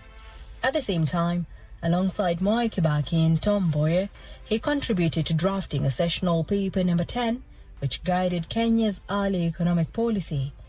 As Minister for Labour, Nyamoya is credited for establishing the Industrial Court of Kenya and formulating the Employment Act, frameworks that structured labour relations between workers, employers and government. Kenya also joined the International Labour Organization during his tenure. Nyamoya represented Nyaribari constituency in Parliament from 1963 to 1979, where he championed education and healthcare development in the region. When Joseph Murumbi resigned as Vice President and Daniel Arap Moi was appointed to the position, Nyamoya became leader of government business in Parliament, a role that effectively placed him above the Vice President in parliamentary hierarchy. This development created political rivalry between Nyamoya and Moi that would later shape his fortunes after Kenyatta's death. After President Kenyatta's death, his political influence declined. He lost his parliamentary seat in 1979 and later served briefly as chairman of the Elections and Boundaries Commission. In the 1990s, he joined Mwai Kibaki in founding the Democratic Party and became its national vice chairman. James Nyamoya died in 1995. He is remembered as a pioneer lawyer, nationalist, and cabinet minister who helped shape Kenya's early legal and labor institutions. Jackie Wambiru, The Cabinet.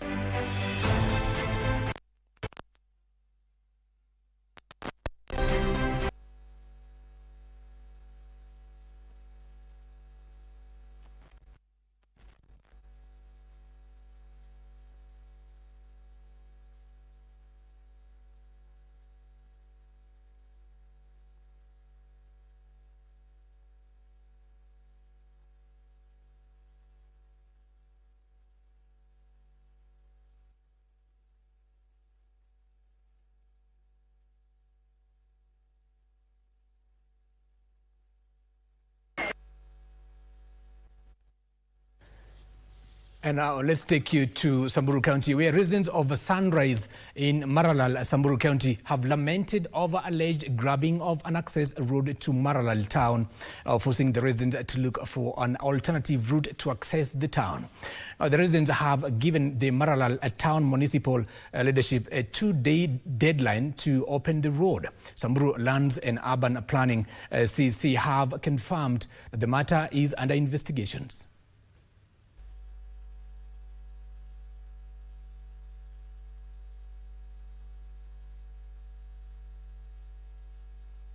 Let's take you to Kericho County, where a section of Kericho County MCAs have rejected plans by a private company to start buying cherries directly from the farmers.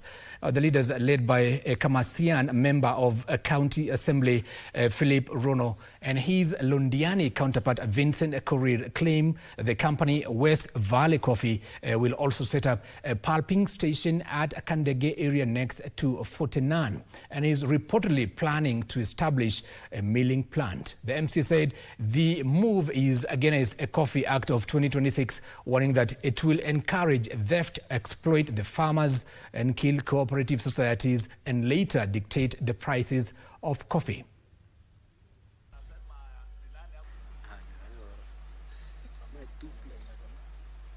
The law was introduced to protect farmers from exploitation, improve traceability, reduce theft, and strengthen cooperative marketing systems. Key reasons why illegal cherry buying is prohibited includes: 1. Protection of farmers. Middlemen often poach cherries at very low prices from farmers, especially during harvesting seasons. The Act seeks to ensure farmers receive fair payment through licensed cooperatives, factories, or registered dealers. I am calling upon AFA, the county government of Kericho, and the regulators in the sector, because if they are going to allow the unscrupulous business people to interfere with our coffee growing, then of 650,000 barrels per day. Brian Kimani spoke exclusively to the Nigerian billionaire on the sidelines of the Forward Africa Summit that came to an end on Tuesday evening. Thank you for joining us here. You have shown interest in investing in Kenya's petroleum industry. Can you tell us more information about that? I think it is not Kenya, it is East African refining hub, which we want to set up here. We want to take crude from Uganda, the crude from Ethiopia, crude from Southern Sudan, so that we stop exporting our raw materials and importing finished goods. So what we are trying to do is to set up the refinery to serve all the East African countries so that they can become self-sufficient. You can see what is happening today in the Strait of Hormuz, where now we've been suffocated of getting petroleum products. So these are the sort of things that we want to do. You know, our group has about $45 billion to invest between now and 2030, and that's why we're looking at doing infrastructure. We're doing quite a lot of things, and hopefully we will try to make sure that this refinery, by the grace of God, if we come to an agreement, we sign an investment agreement, we will start it this year. Do you have any preferred country where within the East African region you would want to set up? We're actually looking, I don't want to say that right now, but we're looking at the best location that makes sense. Location that makes sense. Do you have a figure that you are willing to invest in the East African region? Like this refinery will cost us $17 billion. $17 billion. Oh yeah, it's single largest train in the world. Yes. Are you looking at any other investable project within the East African region? Either in the ports also. We have some key areas. Once we have that, we'll invest.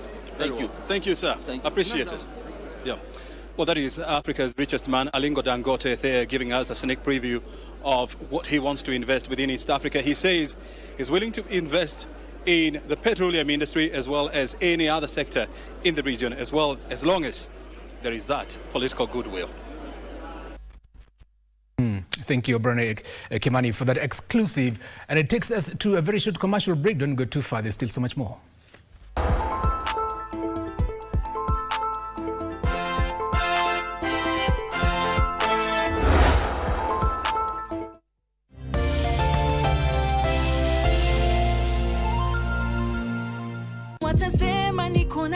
Wewe leo unaona ukinibaia chai.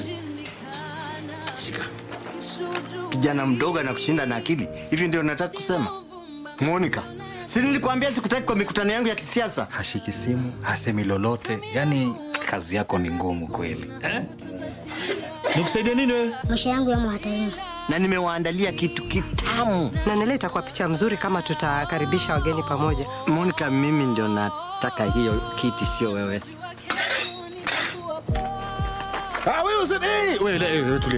Tulia. Nasikia walilipelea kutoka mapema. Josh, babako atasema nini akisikia hii? Wewe ulivunja kwako, sitaangalia uvunje kwangu. Kila mtu abaki kwa leni yake, sawa? Okay, tutaongea. Ulinisaliti. Abidi.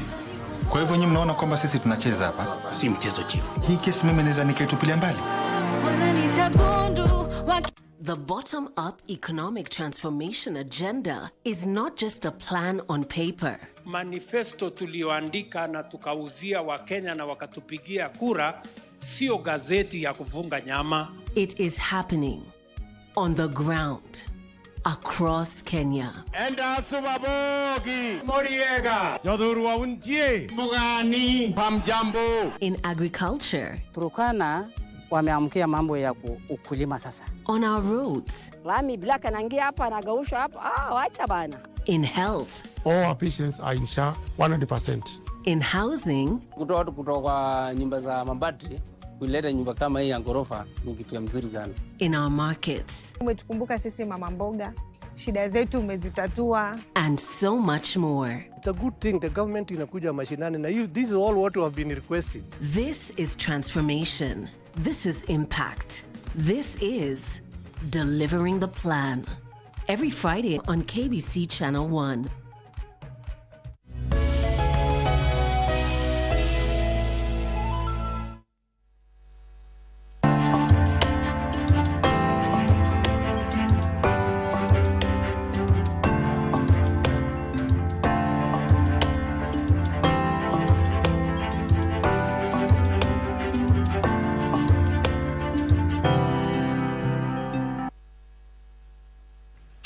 Now, welcome back. You're watching Lunchtime News on KBC Channel 1. And now let's get to business.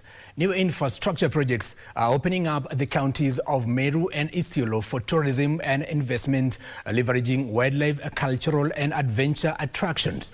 The Eastern Tourism Circuit Framework spotlights these historically overlooked counties as hubs for ecotourism and heritage experiences. Take a look. For decades, parts of the counties of Isiolo and Meru have not fully tapped their tourism potential despite their vast ecological, cultural and wildlife attractions. First of all, Isiolo is at the center of a country, of a Kenya, in that matter. There are a lot to enjoy here in Isiolo. We have Isiolo Airport, which is just some few, like 2 kilometers from here. We have other things. We have on your way to Marsabit, we have some Bura National Park. Poor road conditions and limited connectivity have led to long travel hours and high transport costs, which have impacted the region as a tourist destination. However, this is steadily changing, with the ongoing Horn of Africa Gateway Development Project expected to redirect travel to Lower Eastern and Northern Frontier tourism circuits. This road being positioned where it is, it's going to open us to huge potential that is in the north. Isiolo is positioned at the intersection of the Lamu Port South Sudan Ethiopia Transport Corridor, the Isiolo-Mandera Highway, and routes connecting Kenya to Ethiopia and Somalia. Those projects, we have one advantage because we have accommodations and we have so many people who are coming from Nairobi, from Marsabit, especially the engineers, those people who are in the project, the business people, they come and spend here. They also come and they come with their families. Most of them come with their families because, as I've told you earlier, we have several incentives like swimming. Scenic routes linking Isiolo to Samburu and Marsabit are increasingly being highlighted for adventure tourism, rock climbing, photography tourism, and overland travel experiences. Place is good. The ambience itself, it's good. So it's one of the best places to be. There's no need of you going to Naivasha and the rest of the places, but Isiolo is the best place to be. That one you can bear witness.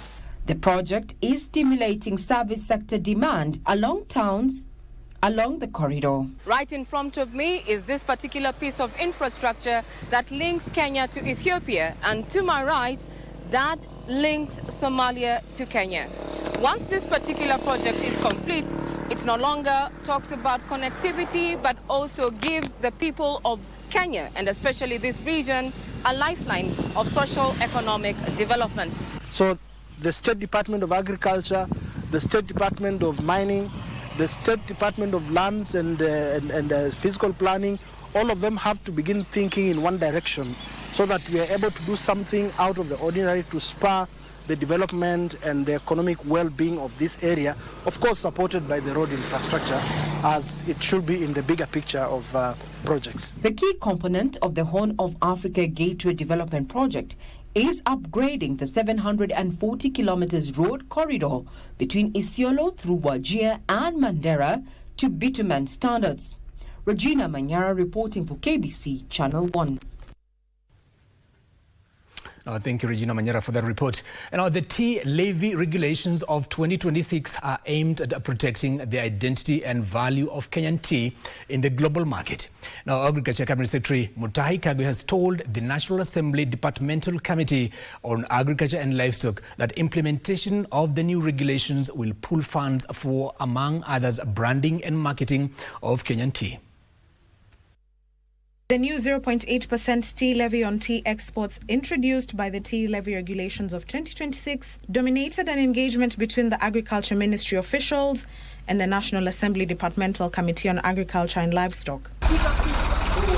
Agriculture Cabinet Secretary says the new levy is aimed at strengthening Kenya's competitiveness in the global tea market. All those countries, Pakistan, Sri Lanka, all those countries that trade in tea have all got a levy that they are charging to develop their own markets. So it is one thing to say that Kenya should not charge a levy. Everybody else is charging a levy so that we don't develop our products. Kagwe says Kenyan tea continues to be blended and rebranded in international markets without clear geographical indicators identifying it as a Kenyan product, denying the country full value from one of its leading export commodities. Geographical indicators that were signed this week at State House in Nairobi between France and ourselves, for example, within France, geographical indicators of our tea is part of the reason why we must have funding. Ndotamo Kami for Lunchtime News.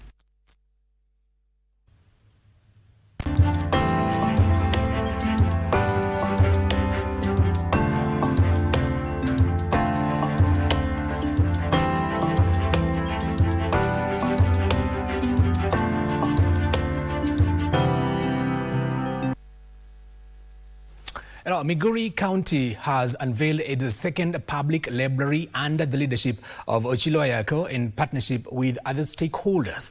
The modern facility, valued at 4.2 million shillings, features more than 500 books ranging from pre-primary 1 PP1 learning materials to tertiary education resources aimed at promoting a strong reading culture across the county.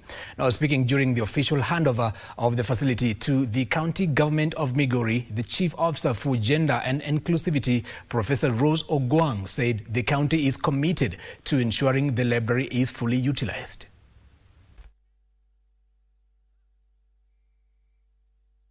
Migori County has a tendency of looking forward to a population that is well versed with all information, all-round population, and we are promoting the culture of reading.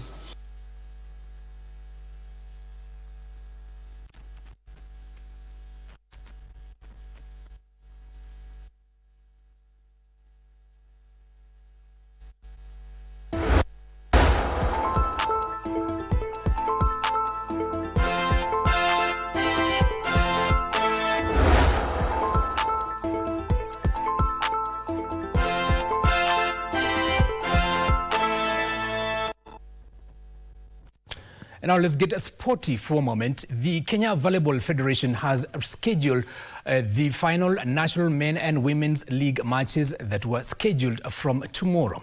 The matches will now be played from the 11th to 14th of June this year at the Nyayo National Basketball Court. Kenya Pipeline is still unbeaten in the Women's League, having won all the 6 matches they have played so far. They seal the top 5 positions on the current log, led by Kenya Prisons with 26 points after 9 wins out of 10. KCB 4 points adrift, tying with DCI, followed by Post Bank with 18, while Kenya Pipeline have 17 points.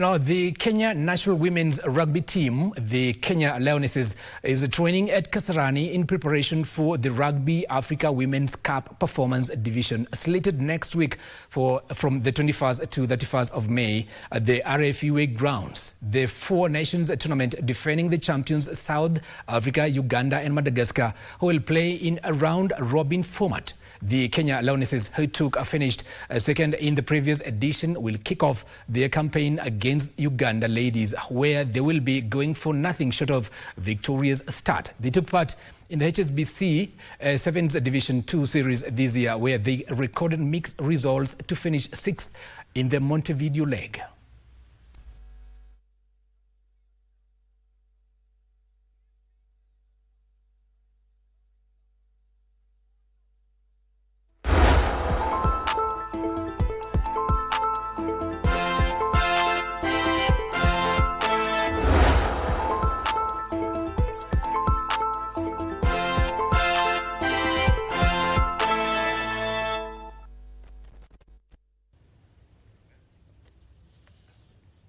That's where we end our lunchtime news on KBC Channel 1. My name is Giverson Maina, and our sign language interpreter is Lensa Odingo. Enjoy the rest of the day.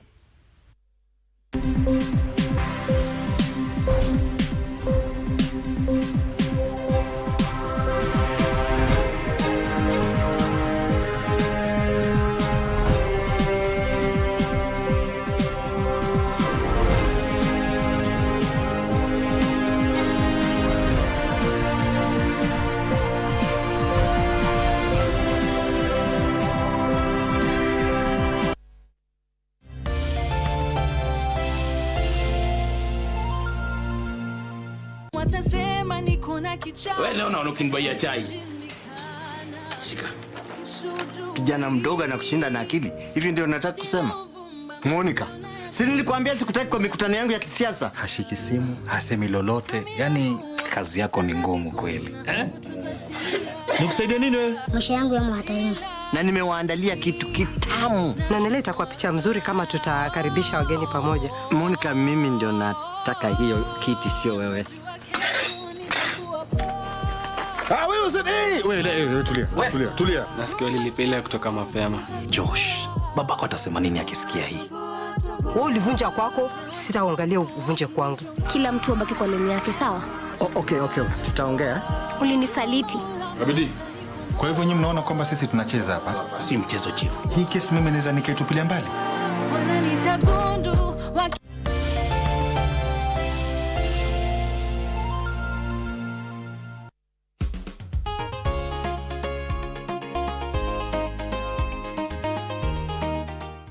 Hapa Bura tunataka kuitengeneza ekari 40,000.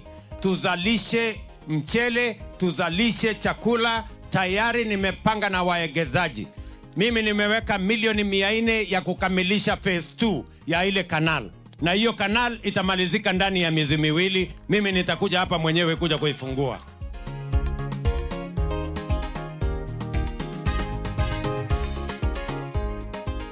From a distance, this looks like a farm in the highlands of Kenya. long, healthy cane is thriving here. This is the new phase of the Bura irrigation scheme in Tana River County. Sugarcane here mature in between 10 and 12 months. In other parts, Western Kenya, Nyanza, production takes around 20 months for cane to be mature. The sugar content, as of today, 7 months after planting, is around 14%. The average production in Kenya is 12%.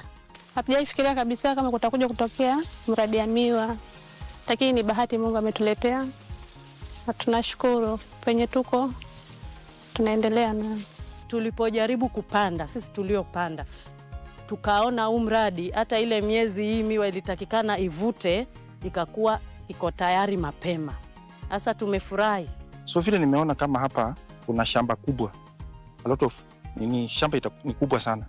Kwa sababu ukiangalia kwa ile sugar industry nimetembea, ile shamba acreage kubwa ni Nzoia Sugar ni 10,000 hectares peke yake. Lakini kama hii ya Bura Tana River tunaweza kuwa na over 50,000 acres ya kupanda nuclear. So kuna high potential, ngawaje ni fast for irrigation. So tutakuwa tunapanda throughout the year. Lakini kule Western tuna depend kwa rainfed. So hatupandi continuously. Niliona kama ni bahati ambayo imetuangukia sisi watu wa hapa Bura. Sasa kulikuwa hakuna kampuni yoyote ya watu ambao ya watu kufanya kazi. Ilikuwa tu ni biashara za watu binafsi ama ufanye ukulima wako. Na wakati mwingine pia maji yalikuwa yanakosekana, kwa hivyo ukulima pia ulikuwa unaisha. Ulikuwa unasimama. The completion of the gravity irrigation system by the National Irrigation Authority, as promised by President Ruto, has awakened Bura's agricultural potential. Last year, His Excellency the President commissioned a gravity flow, a canal 26 kilometers long, to abstract more than 11 million liters per second from the river. And that unlocked room for what we are calling